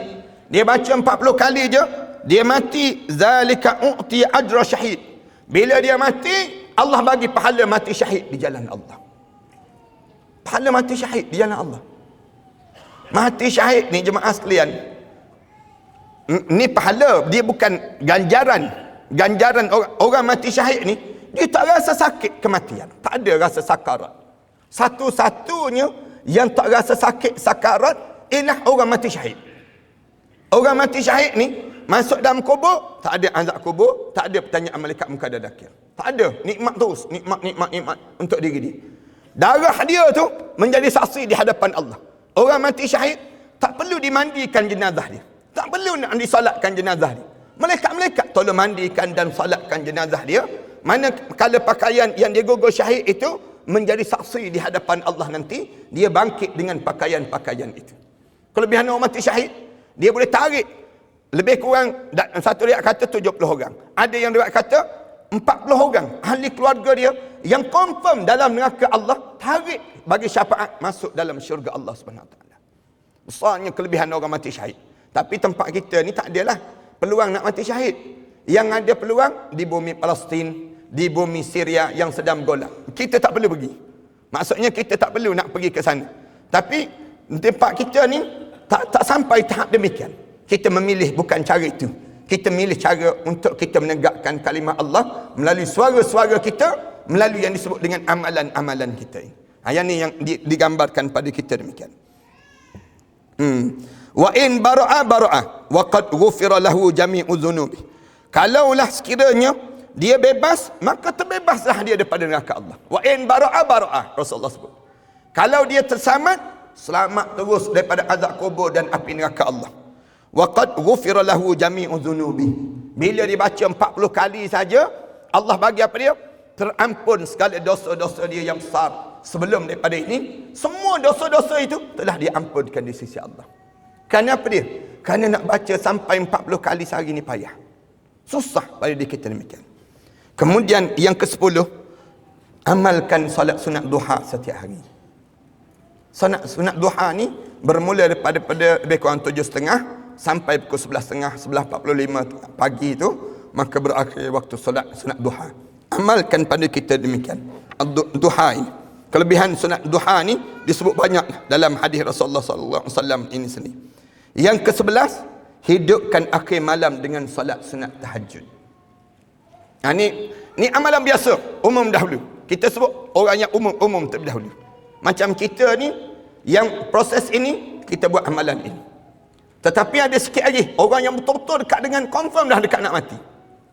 Dia akan ditunjuk tanda-tanda nak mati ni apa dia. Saya akan sebut sekejap lagi.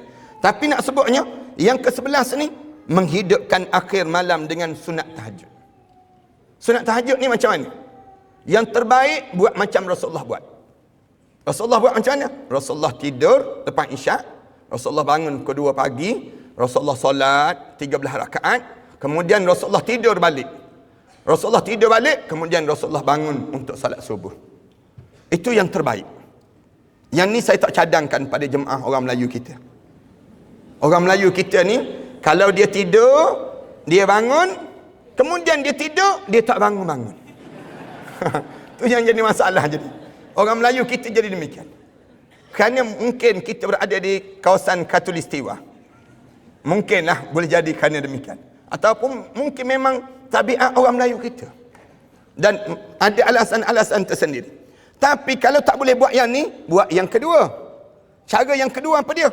Tidur dekat dengan subuh, kita bangun. Kita bangun. Kita bangun. Dekat dengan subuh, kita bangun tu. Semayang sunat tahajud, kemudian dekat dengan subuh, terus semayang dekat dengan subuh, baca Quran kejap, kemudian waktu subuh. Itu pun boleh juga. Kalau tak boleh, yang ni pun tak boleh Ustaz. Saya tak boleh. Saya jenis, kalau tidur orang tak kejut, lusa pula bangun saya. Saya ni payah nak bangun Ustaz. Ada jemaah-jemaah, kalau kita tanya, kenapa payah nak bangun? Saya ni biasa dekat nak tidur, saya makan. Bila saya makan, saya kekenyangan, saya payah nak bangun. Kita pun jawab balik pada dia, kalau begitu, jangan makan sebelum tidur. Dia jawab balik, tak makan pun tak bangun Ustaz. Kalau makan lagi tak bangun. Maknanya, kita ni memang payah nak bangun. Susah nak bangun. Orang tanya, kenapa tak bangun? Tak kunci ke jam? Kunci jam. Jam je bangun, saya tak bangun. Susah nak bangun. Yang payah nak bangun ni, nak buat macam mana? Yang tak boleh juga, ambil pendekatan yang ketiga. Pendekatan ketiga apa dia? Kita diajar supaya lepas isyak, sebelum kita nak tidur malam, tahajud terus. Tahajud terus. Sebab tahajud ni bermula bila? Bermula lepas isyak. Berakhir bila? Sebelum mana subuh. Ambil pendekatan inilah. Yang kalau kita tak boleh juga kan, ambil pendekatan dekat dengan kita nak tidur tu, tahajud terus. Ya Allah, saya ni payah nak bangun. Saya ni puah. Saya tak boleh ya Allah. Kena tahajud juga. Tahajudlah di waktu itu. Kerana waktu tersebut dah masuk waktu tahajud. Habis tu kita kata tak tidur lagi ni Ustaz. Tidur tu sunat. Tidur tu sunat. Nak gambarkan pada diri kitanya, supaya kita ni boleh tersamat pada diri kita ni keadaan-keadaan yang kita lalui daripada terlepas daripada peluang yang Allah bagi pada kita. Amal dahulu. Lama, kita bila kita buat demikian lama-lama, kita akan buat cara Rasulullah. Kita cuba juga bangun sebelum mana subuh. Lepas pada ini dia akan dah jadi habit dah dalam hidup kita. Dah melekat dah pada diri kita bangun tahajud dan bangun tahajud ini sendiri. Kemudian yang ke-12 terus pada muka surat 33. Ke surat 33 terus ya. Pada diri kita ni menghadiri majlis ilmu yang merupakan taman syurga di dunia ini. Hadirlah majlis-majlis ilmu. Jemaah-jemaah jangan tak hadir. 3 hari sekali mesti hadir. 3 hari sekali mesti hadir. Jangan lepas pada 3 hari sekali. Mesti duduk dalam majlis ilmu. Bila kita duduk majlis ilmu, mudah-mudahan kita ni sentiasa berniat. Ya Allah, aku nak belajar. Suatu hari kita mati. Di antara 3 hari, selang tu. Kita mati, dianggap mati syahid di jalan Allah. Mati syahid. Kenapa mati syahid? Kerana kita meninggal dunia saat mana kita menuntut ilmu. Meninggal dunia saat menuntut ilmu ni, pahala dia pahala mati syahid. Duduk dalam majlis ilmu. Jangan malas untuk hadir di majlis ilmu ini sendiri. Dan yang ke-13 pada muka surat 36 tersebut. Jemaah-jemaah terus tengok pada muka surat 36. Membiasakan diri kita ziarah ke kubur. Ziarah kubur ya. Jangan malas untuk ziarah ke kuburan. Pergi walaupun tak ada keluarga kita. Ziarah kubur melembutkan hati kita. Melembutkan hati kita. Pergi duduk je, tengok suasana kubur. Ini di antara amalan yang perlu kita lakukan dalam hidup kita. Pergi duduk, baca doa. Ataupun lebih-lebih lagi lah kalau ada keluarga kita yang telah meninggal dunia. Kita duduk kat situ. Kemudian kita baca doa. Dan mereka ni bila kita sampai saja, kita bagi salam. Assalamualaikum ya ahlul kubur. Satu kubur tu jawab, waalaikumsalam. Cuma kita tak dengar je. Dengar terloncat, kita tak dengar. Semua ahli kubur ni rasa sodok. Dan kalau boleh, saya nak sebut sikit lagi. Pesan terus pada keluarga kita. Kalau abah meninggal dunia, abi meninggal dunia, kamu jangan jauhkan jenazah abi daripada kubur. Daripada masjid. Kubur tu biar dekat dengan masjid. Jangan kubur ni jauh dengan masjid. Ni kita pesan pada keluarga kita. Jenazah kita kebumikan dekat dengan kubur yang dekat dengan masjid. Jangan kubur yang jauh dengan masjid. Kita akan sedih nanti dalam kubur. Orang yang jauh daripada masjid, kubur tu jauh daripada masjid, dia tak dengar azan. Dia tak dengar azan. Kenapa kita ni pergi jauh? Kerana kita mula dipengaruhi oleh pengaruh feng shui. Kita dipengaruhi dengan pengaruh-pengaruh demikian. Kita anggap kubur ni tempat sial. Tak betul di kalangan kita. Kubur ni mesti dekat dengan masjid. Cuba tengok masjid di Masjid Nabawi. Kubur Baqi' itu jauh tak jauh? Dekat je. Cuba tengok Masjidil Haram. Kubur Ma'la itu jauh ke dekat? Dekat je. Kubur ni mesti dekat dengan masjid. Kita pergilah mana-mana negara-negara orang Islam.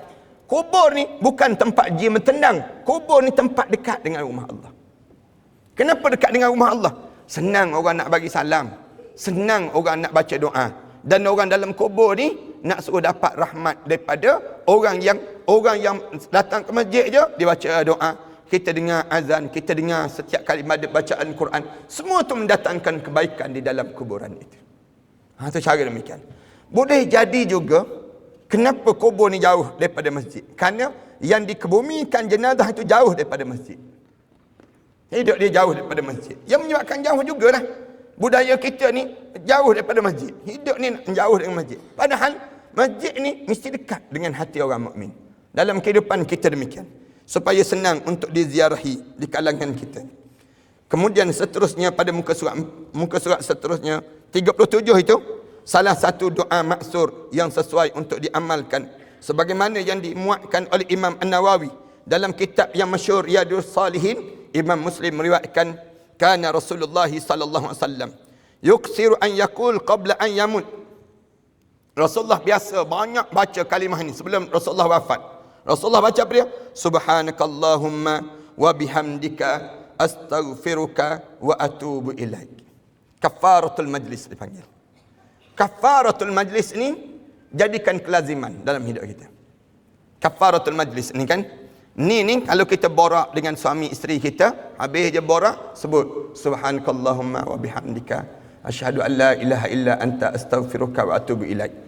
Bila kita berjumpa dengan kawan kita, kita nak pisah je, mula kita sebut subhanakallahumma wa bihamdika asyhadu an la ilaha illa anta astaghfiruka wa atubu ilaik. Saya baca jemaah sekalian ikut ya. Subhanakallahumma wa bihamdika astaghfiruka wa atubu ilaik. Qalat fakultu ya Rasulullah ma hadhil kalimah allati araka qad ahdathatha taqulaha qal qad ju'ilat li alamatun fi ummati idza ra'aitaha qultaha idza jaa nasrullahi wal fath ila akhir surah. Rasulullah sallallahu alaihi wasallam bila tanya, ya Rasulullah, kamu ni sebut kalimah ni, benda apa yang kamu nampak ya Rasulullah dengan yang berlaku ini? Rasulullah kata, qad ju'ilat li alamatun fi ummati. Allah telah menunjukkan tanda-tanda pada aku tentang umat aku inni ra'aituha qultaha. Siapa-siapa yang dia sentiasa baca kalimah ini, dia baca kalimah-kalimah yang demikian tersebut, Rasulullah sallallahu alaihi wasallam sebut datang pertolongan Allah dan juga kemenangan daripada Allah. Lalu Rasulullah membaca surah Iza jaa nasrullahi wal fath, menunjukkan bila kamu sentiasa baca kalimah begini, Allah akan bagi kemenangan dalam hidup kamu. Kemenangan pada diri kita. Sentiasa lazimkan kita borak dengan suami kita, isteri kita, habis dah. Katanya, jom kita baca subhanakallahumma wa bihamdika astaghfiruka asyhadu an la ilaha illa anta astaghfiruka wa atubu ilaik. Itu kalimah yang demikian. Kemudian yang ni jemaah sekalian, terus yang kedua dalam kitab ni, amalan ketika mana kita mula sakit. Memang kita ni nampak dah kita nak menghadap depan Allah. Siapa yang tanda-tanda dekat nak menghadap depan Allah? Tanda-tanda dia. Yang pertama, tanda-tanda kita nak menghadap depan Allah bila kita dah mula beruban. Mula beruban, tanda kita nak menghadap depan Allah. Jangan kalut nak buang uban tu senang tu. Jangan sibuk kita kelam kabut kita. Nak upah tu upah, cabut-cabut. Selai 10 sen, 10 sen. Jangan demikian. Itu tanda kita sedang mula nak menghadap depan Allah. Yang pertama, tanda kita nak menghadap depan Allah lagi, Allah mula bagi penyakit-penyakit. Penyakit-penyakit yang banyak. Datang satu-satu penyakit. Itu tanda-tanda kematian yang hampir pada diri kita. Yang ketiga, tanda yang kematian hampir lagi, pada bila? Pada usia kita 60 tahun. Siapa yang usia 60 tahun, tanda kematian. Jangan berangan-angan lagi. Jangan banyak lagi kehidupan untuk dunia. Siapa yang sampai usia 60 tahun, ni amalan dia yang mesti dijaga. Tanda lagi bila? Tanda kita nak mati. Yang besar lagi, hijab mata kita mula terbuka. Hijab mata kita ni mula terbuka. Nampak kerap sangat kita nampak. Biasa kan mak kita ni, ayah kita ke, dia kadang-kadang dia duduk dalam bilik dia jawab Waalaikumsalam, dia jawab. Kita jawab Waalaikumsalam, tak ada orang bagi salam pun. Kita sebut demikian. Dia jawab, tak ada orang bagi salam kat luar dia. Pergi buka pintu pergi. Kita pun pergi tengok, tak ada apa mak. Tak ada pun, tanda malaikat dah datang. Malaikat mula dah datang. Ataupun dia sebut apa dia? Kadang-kadang dia kata, budak-budak ni ramai sangat ni, yang berlari-berlari dalam rumah ni siapa ni? Dia sebut demikian. Anak siapa lah ni? Kita kata, budak mana mak? Kita pun mula terbayang, mak aku ni pelihara hantu raya ke? Kita mula jadi demikian. Tak. Bukan. Malaikat mula datang. Hijab mata dia mula dibuka. Allah mula dah buka hijab mata. Jangan kita pula mula buruk sangka dengan mak kita, ayah kita. Jangan demikian. Jawab pada dia, mak, kena banyak dah ni baca ayat Quran. Kena istighfar banyak-banyak dah ni. Bagi tahu ayah kena banyak dah ni. Dah kena ingat pada Allah. Tanda-tanda saat mana kematian yang mula datang. Tanda. Ataupun Allah bagi tanda-tanda pada diri kita ni, kematian pada diri kita ni kerap sangat. Pada diri kita ni apa dia? Kita terasa bahawa kematian kita terdekat pada diri kita. Datang pada diri kita sakit, kemudian bertindak yang tu, kemudian ada je. Ni kita nak mati dah ni, Allah bagi tanda-tanda demikian. Tanda-tanda ni berbeza orang berdasar pada berbeza amalan masing-masing. Orang yang soleh dia nampak sungguh, nampak tanda-tanda mati dia tu, lagi dia dekat nak menghadap, lagi dia nampak tanda-tanda tadi. Sehingga kan Imam Ghazali dia siap terus kain kapan untuk dia. Kan kita baca Imam Ghazali kan dia pakai kain kapan dia. Dia kata aku dah dekat nak menghadap depan Allah. Dia siap sampai ke pinggang. Waktu tu dia sebut asyhadu an la ilaha illallah wa asyhadu anna Muhammad sallallahu. Dia pun menghadap depan Allah. Nak sebutnya ada yang diberi tanda sebegitu rupa. Manakala kita ni, kita kata saya tak ada pun yang tu Ustaz. Macam mana ni? Allah bagi penyakit. Penyakit. Bila penyakit pada kita, satu hari sembuh. Sembuh penyakit tadi. Sembuh tu jangan ingat sembuh. Tak. Allah bagi kelonggaran kejap, dalam masa seminggu, 2 minggu, meninggal dunia kita. Tu cara demikian. Allah nak jadikan saat yang kita ni semakin dekat dengan Allah Subhanahu Wa Taala. Yang pertama, amalan ketika mana kita mula sakit. Pada muka surat 42 tu ya.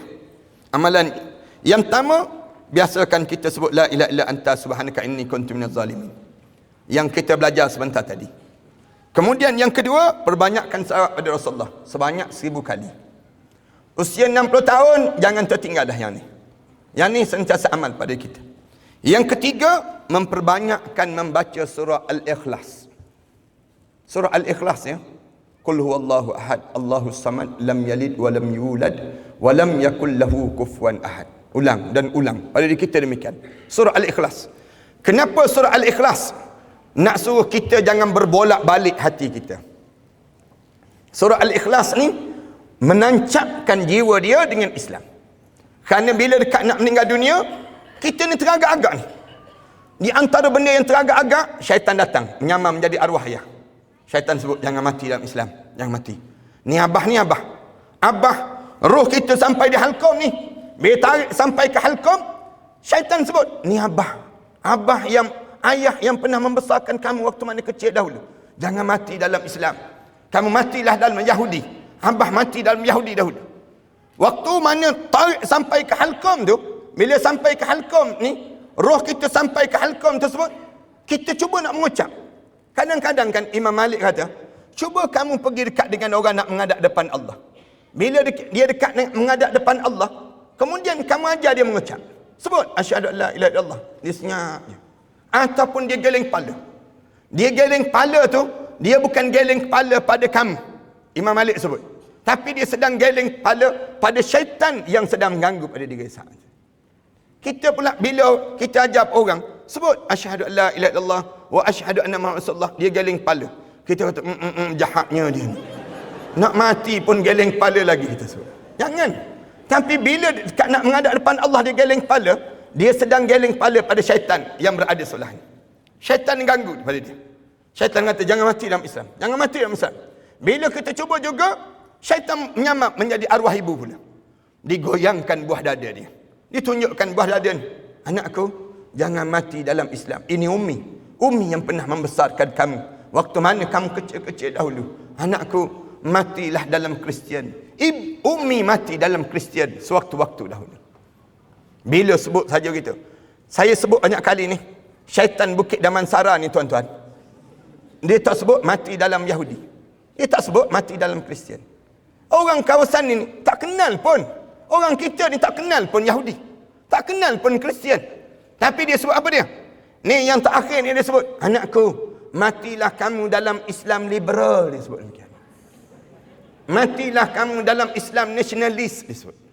Matilah kamu dalam Islam sekularis. Kita pun dengar Islam juga ni, mati je lah, kita sebut. Senang je kita. Ramai orang kita mati sedemikian rupa. Jangan mati demikian parahan sekali. Hanya Islam. Islam ni dia tak bercampur. Jangan bercampur saat ini. Satu, jangan bercampur ni, di antara satu cara nak suruh kita jangan rosak keyakinan kita apa dia? Baca surah Al-Ikhlas. Baca qul huwallahu ahad, Allahus samad, lam yalid wa lam yulad wa lam yakul lahu kufuwan ahad. Kita ni ulang dan ulang. Baca dan baca. Kenapa? Nak suruh menancap keyakinan kita dengan Islam. Jangan sampai peringkat kita tergoyang sikit pun keyakinan kita dengan Islam ini sendiri. Ini yang pertama disebut demikian.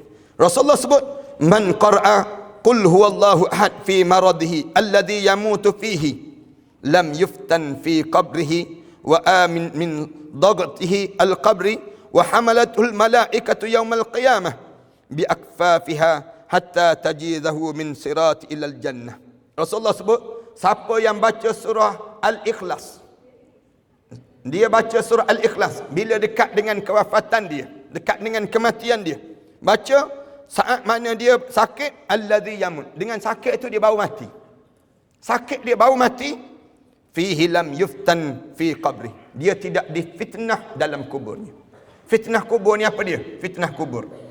Fitnah kubur tu yang dalam kubur tu satu, yang hidup, yang berkelahi berebut harta benda kita tu satu. Tu fitnah kubur. Fitnah kubur ni kadang-kadang kita dah meninggal, kita dah masuk dalam kubur dah, tapi masalah harta kita ni tak selesai lagi atas dunia. Fitnah kubur. Fitnah kubur ni apa dia? Anak beranak kita ni tak sedar, berkelahi sesama mereka.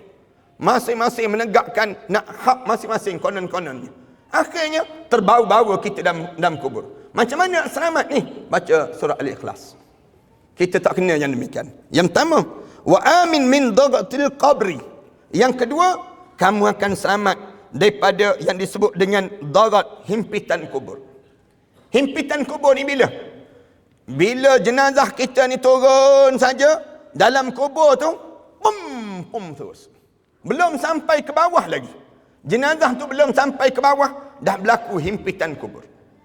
Rasulullah sebut, tak ada di kalangan umat aku yang boleh terlepas daripada himpitan kubur. Semua kena himpit kubur.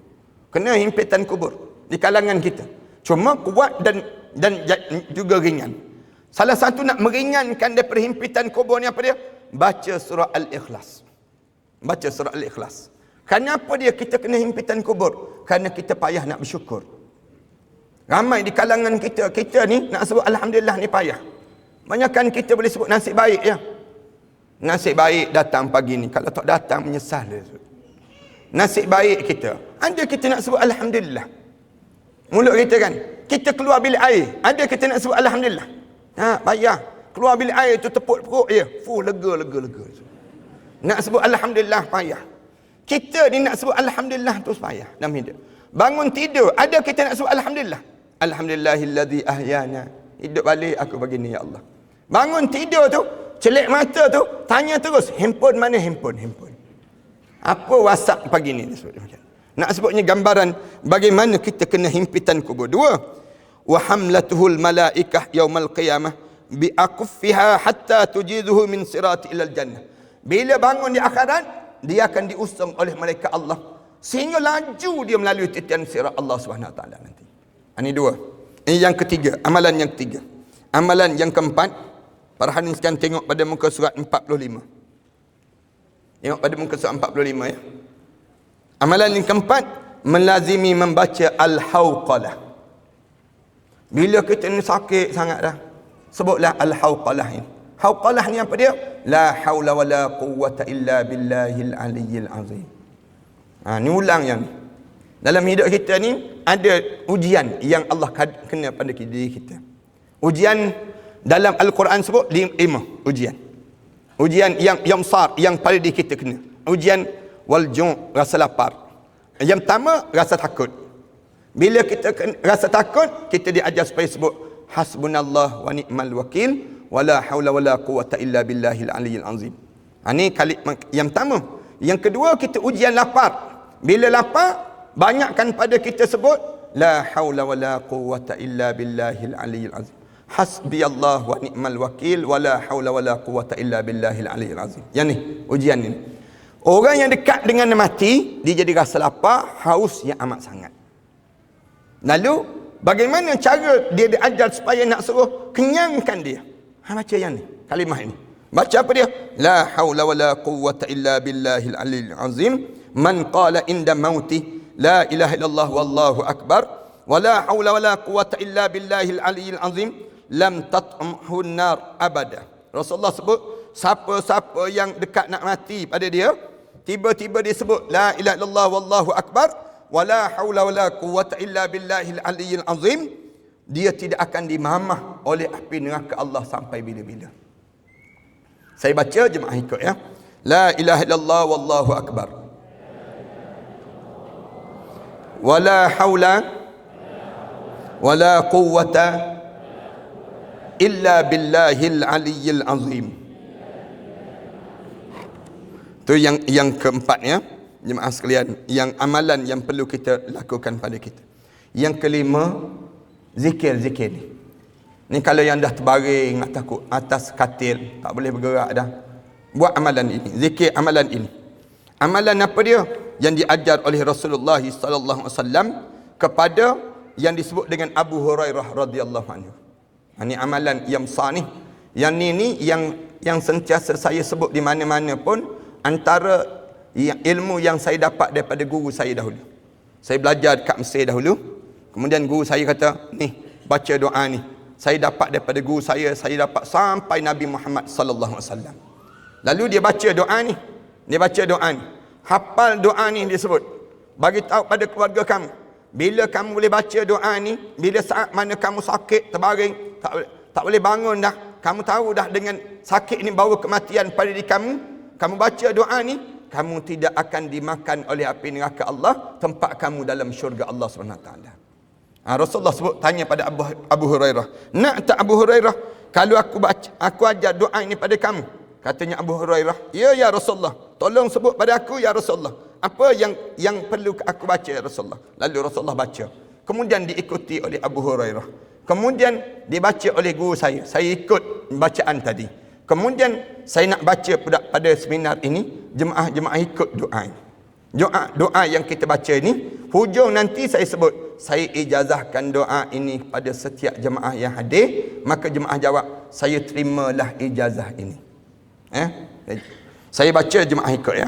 La ilaha illallah yuhyi wa yumit wa huwa hayyun la yamut wa subhanallah rabbil ibad wal bilad walhamdulillah hamdan katsira tayyiban mubarakan fih ala kulli halin Allahu akbar kabira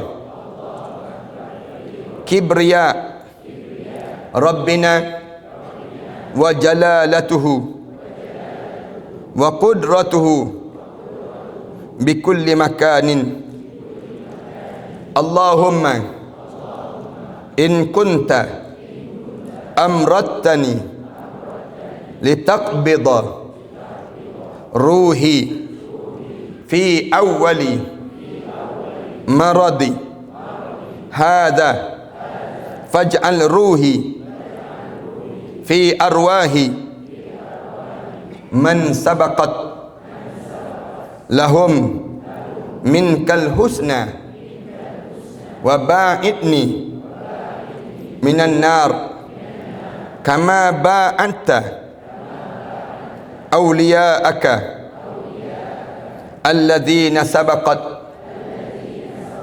lahum minkal husna. Saya ijazahkan doa ini pada semua jemaah yang hadir pada hari ini. Ni doa yang disebut dalam Abu Hurairah tanya Rasulullah. Katanya Rasulullah, nak tak kalau sekiranya aku ajarkan pada kamu, huwa haqqun. Rasulullah kata benar-benar kalimah ini. Man takallama bihi fi awali madjihi. Saat mana dia sedang mula baring kerana sakit dia baca doa ni, min maradihi najahu Allah minan nar. Allah selamatkan dia daripada api neraka Allah. Rasulullah sebut demikian. Qala bala ya Rasulullah. Abu Hurairah jawab, ya Rasulullah. Qala la ilaha illallah, tidak ada Tuhan melainkan kamu ya Allah. Yuhyi wa yumit, yang hidup dan tak mati-mati. Wa huwa hayyul la yamut, dialah yang hidup dan tak mati-mati. Rasulullah baca doa ini, kemudian Tuhan seluruh hamba dan negeri, segala puji bagi Allah dengan pujian yang banyak, baik penuh dengan keberkatan dalam setiap keadaan. Allah yang maha agung dengan seagung-agungnya, juga kebesarannya, keperkasaan dan kekuasaannya yang berada di setiap tempat. Ya Allah, jika kamu telah menjadikan sakit ini, Allahumma in kunta, ya Allah, kalau sekiranya kamu jadikan penyakit ini, amrattani, menjadikan sakit dalam rangka untuk mencabut nyawaku, maka jadikanlah nyawa ini bersama nyawa orang-orang yang dahulu yang mendapatkan kebaikan daripada kamu ya Allah. Lindungilah aku daripada api neraka kamu ya Allah, sebagaimana kamu telah melindungi mereka-mereka yang dahulu mendapatkan kebaikan daripada kamu. Lalu Rasulullah sebut, jika kamu meninggal dalam sakit itu, Rasulullah kata, fa'in mutta fi maradaka dzalika, kalau kamu meninggal saat itu dengan sakit kamu itu, pasti kamu mendapat keredaan Allah. Falakar ridwanullah azza wa jalla fil jannah, dalam syurga Allah, Allah akan letakkan kamu. Qala Rasulullah sallallahu alaihi wasallam, wa in iktarafta dhunuban taballahu alaika. Lalu Rasulullah sambung lagi. Rasulullah sebut, jikalau kamu meninggal dalam keadaan kamu sakit itu, pasti Allah akan jadikan keredaan dan diberi syurga. jika kamu telah melakukan perbuatan dosa, pasti Allah akan mengampuni dosa-dosa kamu. Ini besar ni doa ni. Doa ni di antara doa teras kepada program kita ni sendiri. Jadi jemaah-jemaah hafal doa ni lah. Balik nanti hafal, ingat betul-betul pada diri kita ni. Mudah-mudahan kita memudahkan pada kita untuk saat kita menghadap depan Allah nanti. Kemudian zikir yang kedua. Zikir kedua ni. Doa ni zikir yang mudah lagi. Kita baca. Apa dia? Rasulullah ajar pada kita sebut la ilaha illallahul halimul karim sebanyak 3 kali. Kemudian Rasulullah sebut alhamdulillah rabbil alamin sebanyak 3 kali. Tabarakalladzi biyadihil mulk yuhyi wa yumit wa huwa ala kulli syai'in qadir sekali dekat nak meninggal dunia. Saya baca jemaah ikut ya. La ilaha illallahul halim al halimul karim. La ilaha illallahul halimul karim. La ilaha illallahul halimul karim. Alhamdulillahi rabbil alamin. Alhamdulillahi rabbil alamin. Alhamdulillahi rabbil alamin. Tabarakalladzi biyadihil mulk yuhyi wa yumit wa huwa ala kulli syai'in qadir. Yang ni pun sama pada muka surat 50 tu jemaah sekalian boleh jumpa dengan Rasulullah sebut, katanya Ali karamallahu wajhah disebut sami'tu Rasulullah sallallahu alaihi wasallam kalimatun man qalahunna inda wafatihi dakhalal jannah. 2 kalimah yang kamu baca ini dekat dengan kamu mati, kamu baca doa ni masuk syurga pada diri kamu. Yang ni lah doa la ilaha illallahul halimul karim sebanyak 3 kali. Kemudian sebut lagi alhamdulillahirabbil alamin 3 kali. Kemudian kamu sebut tabarakalladzi biyadihil mulk wa huwa ala kulli syai'in qadir sekali aja hujung pada diri kamu. Yang keenam pada muka surat 52 jemaah sekalian tengok. 52 tu. Kemudian ni muka surat 52 tu, sentiasalah berada dalam keadaan berwuduk, bersugi serta memakai bau-bauan. Kita mula suruh keluarga kita ni wudukkan saya. Bila dekat nak meninggal dunia tu wudukkan. Kita dah berwuduk, kemudian kita wuduk, kemudian kita sugi. Kenapa sugi? Nak suruh mudah roh ni keluar. Mudah roh keluar ya.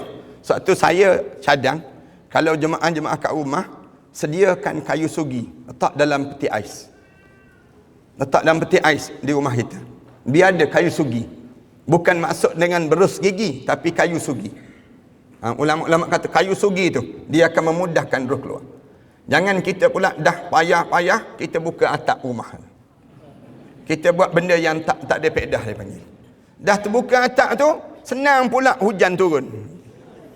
Basah habis dalam rumah dia. Jangan buat benda yang demikian. Bila susah-susah ambil kayu sugi gigi. Kita pun jawab, nak sugi gigi apa ustaz? Gigi dah tak ada. Dia jawab. Kalau gigi tak ada, ambil minyak wangi. Minyak wangi, minyak atar, sapu di atas dahi. Sapu, gosok di atas dahi. Gosok atas dahi ni. Kerana roh ni akan keluar melalui mata. Melalui mata. Lagi bau wangi, lagi cepat dia keluar. Itu cara demikian. Sapu di atas dahi, sapu dekat tangan, sapu dekat hujung kaki. Itu cara demikian. Sapu pada diri kita. Minyak wangi ni, biar wangi. Dekat nak menghadap depan Allah, bau wangi. Bila menghadap depan Allah bau wangi, di waktu ini mudah roh keluar daripada jasad. Disebut dalam kitab demikian. Kemudian seterusnya yang ketujuh, hadapkan muka ke kiblat. Mula hadapkan muka ke kiblat. Kemudian pada muka surat seterusnya ni 53 ni amalan-amalan di saat mana yang disebut dengan kita ziarah orang sakit. Orang sakit kita nak tolong macam mana? Ni kita baca yang disebut dengan kita mulakan amalan ini. Amalan yang muka surat 57 ni. Yang ni cara kita bila kita ziarah orang sakit, maka kita bacalah dan kita buatlah beberapa amalan yang saya sebut. Maknanya dalam kitab ni mengajar pada kita 3 perkara saja. Waktu mana kita hidup biasa dekat nazak kita, kemudian bila kita ziarah orang yang nak menghadap depan Allah. Saya tak cadang nak habiskan yang ziarah menghadap depan Allah ni. Saya rasa cukuplah sekadar ini, kerana kita berjanji pukul 12 berakhir program kita, tapi ini dah 12.15 dah, dan saya tengok pun tuan-tuan dah betulkan tulang belakang 7 kali dah, saya kira 7 kali dah. Jadi oleh demikian kita berhenti pertemuan kita pada saat yang baik ini. Dalam pertemuan yang baik ini, dengan kita baca doa di penghujung pertemuan kita ini, insya-Allah, dan Allah jadikan kebaikan yang terusan pada kita. Jemaah sekalian, sebelum daripada kita baca doa ni, saya suka nak sebut beberapa perkara. Yang pertamanya, kami bangunkan program sebegini dalam satu masa yang sama. Kami nak bantu pada sekolah yang telah saya bangunkan ini. Saya bangunkan sekolah yang saya ambil anak-anak yatim, orang-orang miskin untuk belajar menghafal Quran. Saya ada lebih kurang 5 buah cawangan sekolah. Yang pelajar-pelajar ni kita ambil yang susah-susah, anak-anak orang susah, dan ada yang senang pun tumpang sama belajar. Dan kami terpaksa tanggung pelajar-pelajar ni seorang sebanyak lebih kurang 3,500 setiap setahun. Jadi demikian. Jadi saya minta supaya pelajar-pelajar yang ada ni masing-masing boleh bergeraklah sikit. Kalau jemaah-jemaah yang nak ambil kesempatan untuk terus menyumbang pada hari ini, saya harap supaya ada anak-anak kita yang cemerlang-cemerlang ni kita panggil untuk dijadikan pembantu-pembantu pada hari ini sekejap untuk bergerakkan dana ini sendiri. Tuan-tuan bolehlah yang mana rasa lekat-lekat beg duit dia tu, sombak semua beg tu dalam tu. Itu senang, mudah lagi pada diri kita demikian. Mudah-mudahan lepas tu niat untuk arwah ayah, arwah mak kita, niat untuk mereka yang kita sayangi tersebut. Yang kedua, kat luar nanti jemaah-jemaah akan ada borang tajaan. Kalau jemaah-jemaah yang nak taja pelajar ni menghafal Quran, taja yang menghafal Quran ni kita perlulah. Yang nak taja anak-anak yatim, nak jadikan anak angkat kita. Anak angkat kita tanggung selama setahun mereka belajar tersebut. Nanti akan jumpa dengan puan Cik Akilah kat luar nanti, Ustazah Akilah kat luar nanti, untuk dapatkan penajaan pelajar-pelajar ini sendiri. Yang kedua, saya sedang bangunkan beberapa jemaah-jemaah pun dapat rasanya pamphlet ini. Nanti bacalah pamphlet ini, mudah sikit untuk nak fahami pada kita. Yang keduanya, kitab ini pun kalau jemaah yang rasa nak bagi hadiah pada mak kita, ayah kita dan sebagainya, lebih baik kita bagi hadiah bila kita nak ziarah orang sakit daripada kita bagi hadiah nangka rambutan mempelam tu. Lebih baiklah kita bagi hadiah kitab macam ni. Bagi je pada dia. Bagi tak banyak pun, harga pun nilai RM10 je. RM10 yang kita bagi tu jauh lebih murah daripada kita beli buah-buah dan sebagainya. Bagi ni bila kita bagi pada mereka tersebut, mereka tengok je tajuk kitab ni, maknanya mereka fahamlah, matilah tu senang katanya. Nak sebut tak tergamak sangat. Jadi kita bagi ni, dia pun tengok je, dia baca je, tiba-tiba dia buat amalan itu. Allah, bila dia meninggal dunia, sebelum daripada dia meninggal dunia tu dia dapat keadaan ini. Pahala yang banyak untuk kita sama. Kita sebar-sebarkan demikian. Saya sebut banyak kali di mana-mana kuliah saya sebut. Saya bercita-cita besar sangat. Di mana saya harap supaya bila kita meninggal dunia nanti, saya ni berusaha untuk memastikan orang Malaysia kita ni bila mati masuk dalam syurga semua kalau boleh. Ni kita nak usaha supaya kita dapat demikian. Jadi kita bersungguh-sungguh pada diri kita demikian. Yang ketiganya, para hadirin sekalian, kat belakang nanti ada beberapa barang-barang yang kami turut kembangkan lagi. Itu antaranya madu. Madu yang kami bantu di selatan Thailand. Madu tu kita dapat daripada selatan Thailand. Kita suruh mereka ni, pelajar-pelajar tersebut, bangun tahajud, bangun kemudian sujud berdoa pada Allah selama lebih kurang 3 jam setiap pagi. Doa, kemudian mereka hantar ke Shah Alam, digunakan untuk perubatan Islam. Para hadirin sekalian, buat amalan dalam kekeluargaan kita. Bila pagi-pagi jemaah sekalian potong yang disebut dengan halia, potong halia, kemudian masukkan air panas, kemudian kalian masukkan madu, bagi minum pada keluarga masing-masing. Bagi minum, ataupun cari za'faran ataupun safran tu, kita masukkan 2-3 helai daun tersebut, masukkan madu, bagi minum pada keluarga masing-masing. Mudah-mudahan kita selamat daripada kolesterol, mudah-mudahan kita akan jadi rasa ringan tu badan kita. Banyak kebaikan. Ada jemaah yang kemarin dia telefon pada saya, dia kata, "Ustaz, saya kena kanser stage yang keempat. Saya buat amalan makan madu dengan minyak zaitun dan habatus sauda yang telah saya masukkan dalam kapsul. Kemudian dia buat amalan, dia kata alhamdulillah, menakjubkan dia sebut. Saya alhamdulillah semakin pulih daripada kanser yang saya alami ni sini. Ini mudah-mudahan ada kat belakang nantilah perhatian sekian. Ini produk termasuk yang terbaru ni, kami keluar daripada herba yang kat luar nanti. Jemaah sekalian boleh tengok yang kena penyakit batu karang, penyakit kencing manis dan sebagainya. Yang kat luar saya buat dengan kombinasi dengan satu produk yang biasa didengari itu. Ada kat luar nantilah insya-Allah produk tersebut. Yang ketiganya termasuk dengan kami bangunkan pakaian-pakaian, baju yang saya pakai ini di antara pakaian yang kita bangunkan nak suruh masyarakat kita ni ada pakaian yang tersendiri, pakaian yang biasa kita perkenalkan dengan jenama-jenama orang-orang barat dan sebagainya. Mari kita gerakkan dengan produk-produk kita, jenama kita tersendiri. Mudah-mudahan demikian.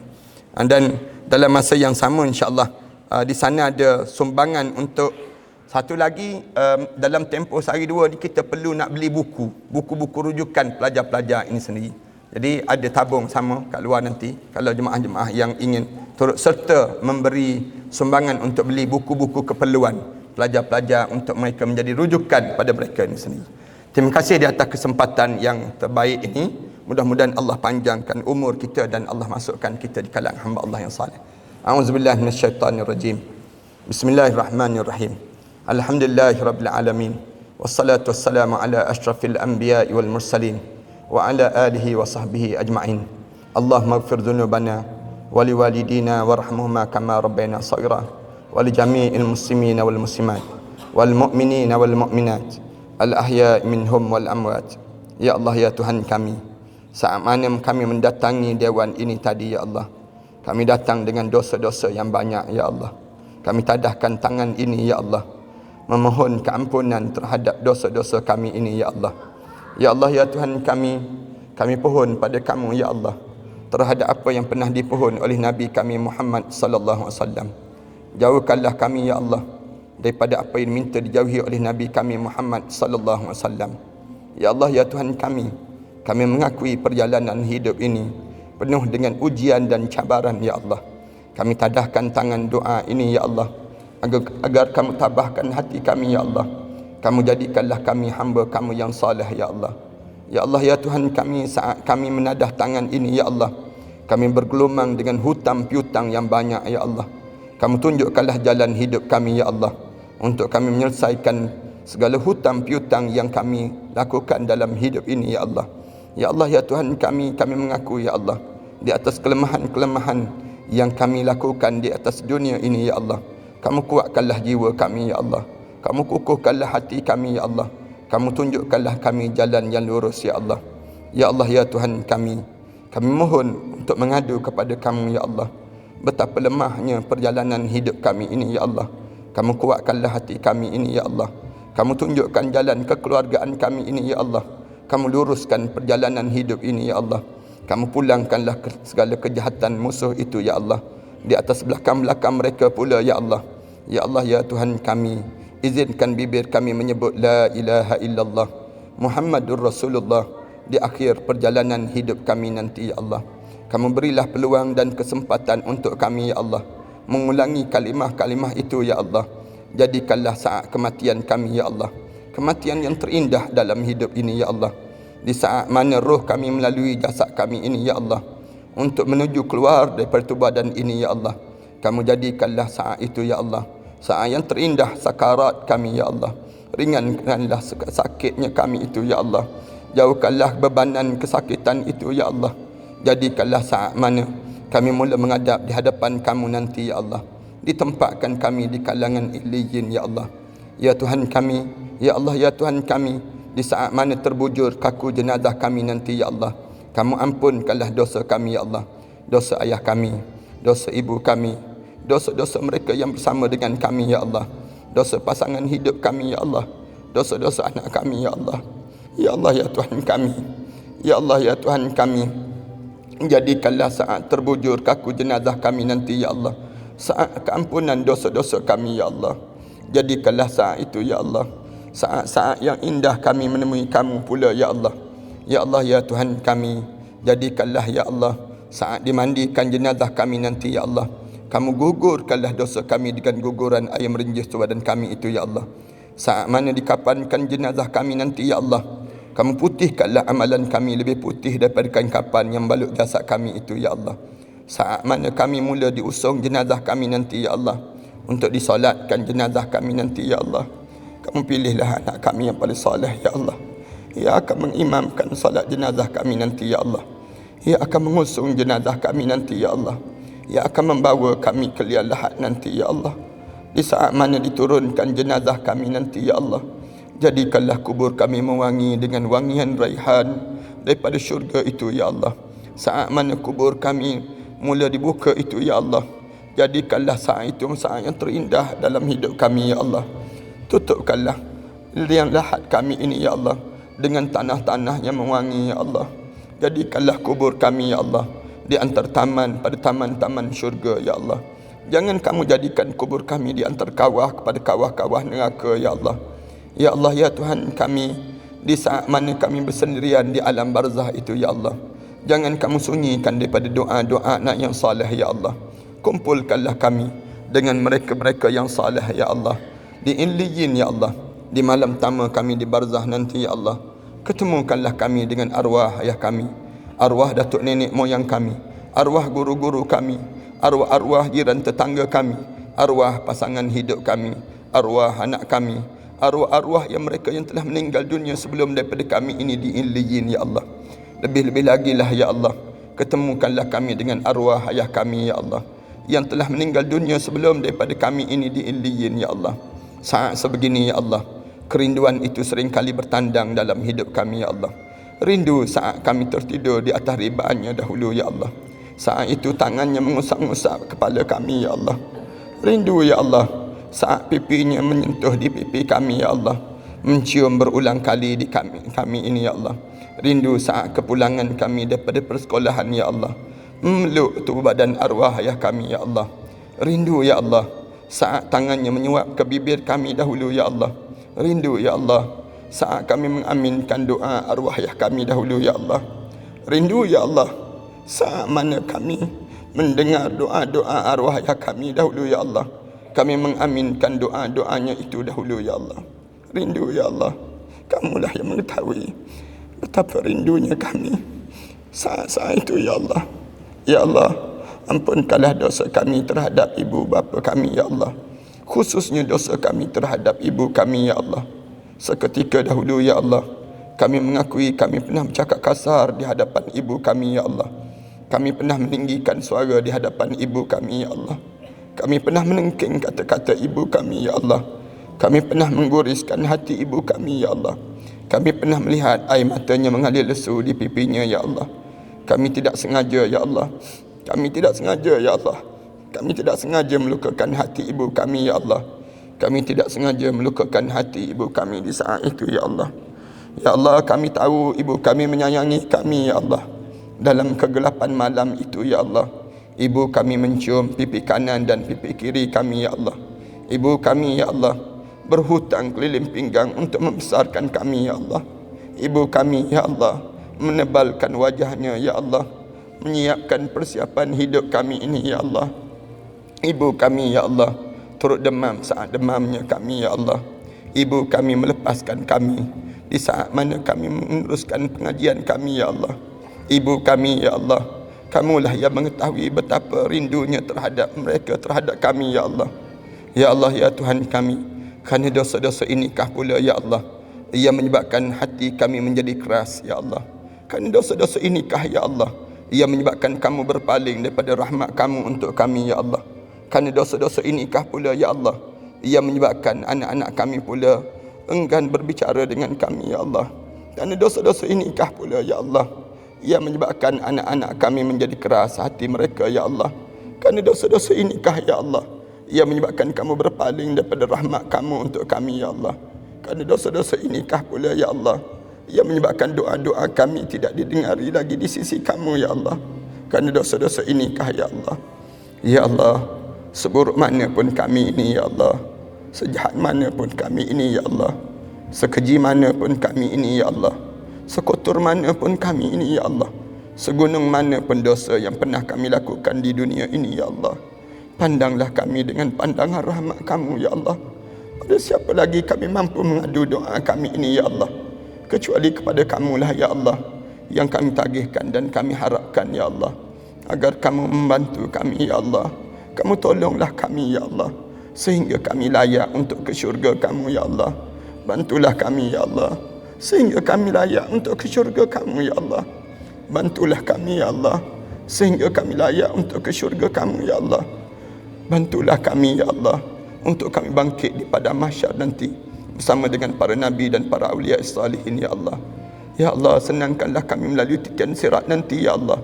Masukkanlah kami ke dalam syurga firdaus kamu, ya Allah, bersama dengan para nabi dan para awliya salihin, ya Allah, bersama pasangan hidup kami, ya Allah, anak-anak kami, ya Allah, jiran tetangga kami, ya Allah, dan bagi mereka yang mengaminkan doa ini, ya Allah.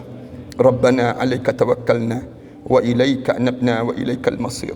Rabbana ja'alna muqimas salah wa min dhurriyyatina rabbana wa taqabbal du'a. Rabbana atina fid dunya hasanah wa fil akhirati hasanah wa qina adzaban nar. Wa sallallahu ala Muhammad wa ala alihi wa sahbihi wa sallam. Walhamdulillahi rabbil alamin. Qabballahu minkum.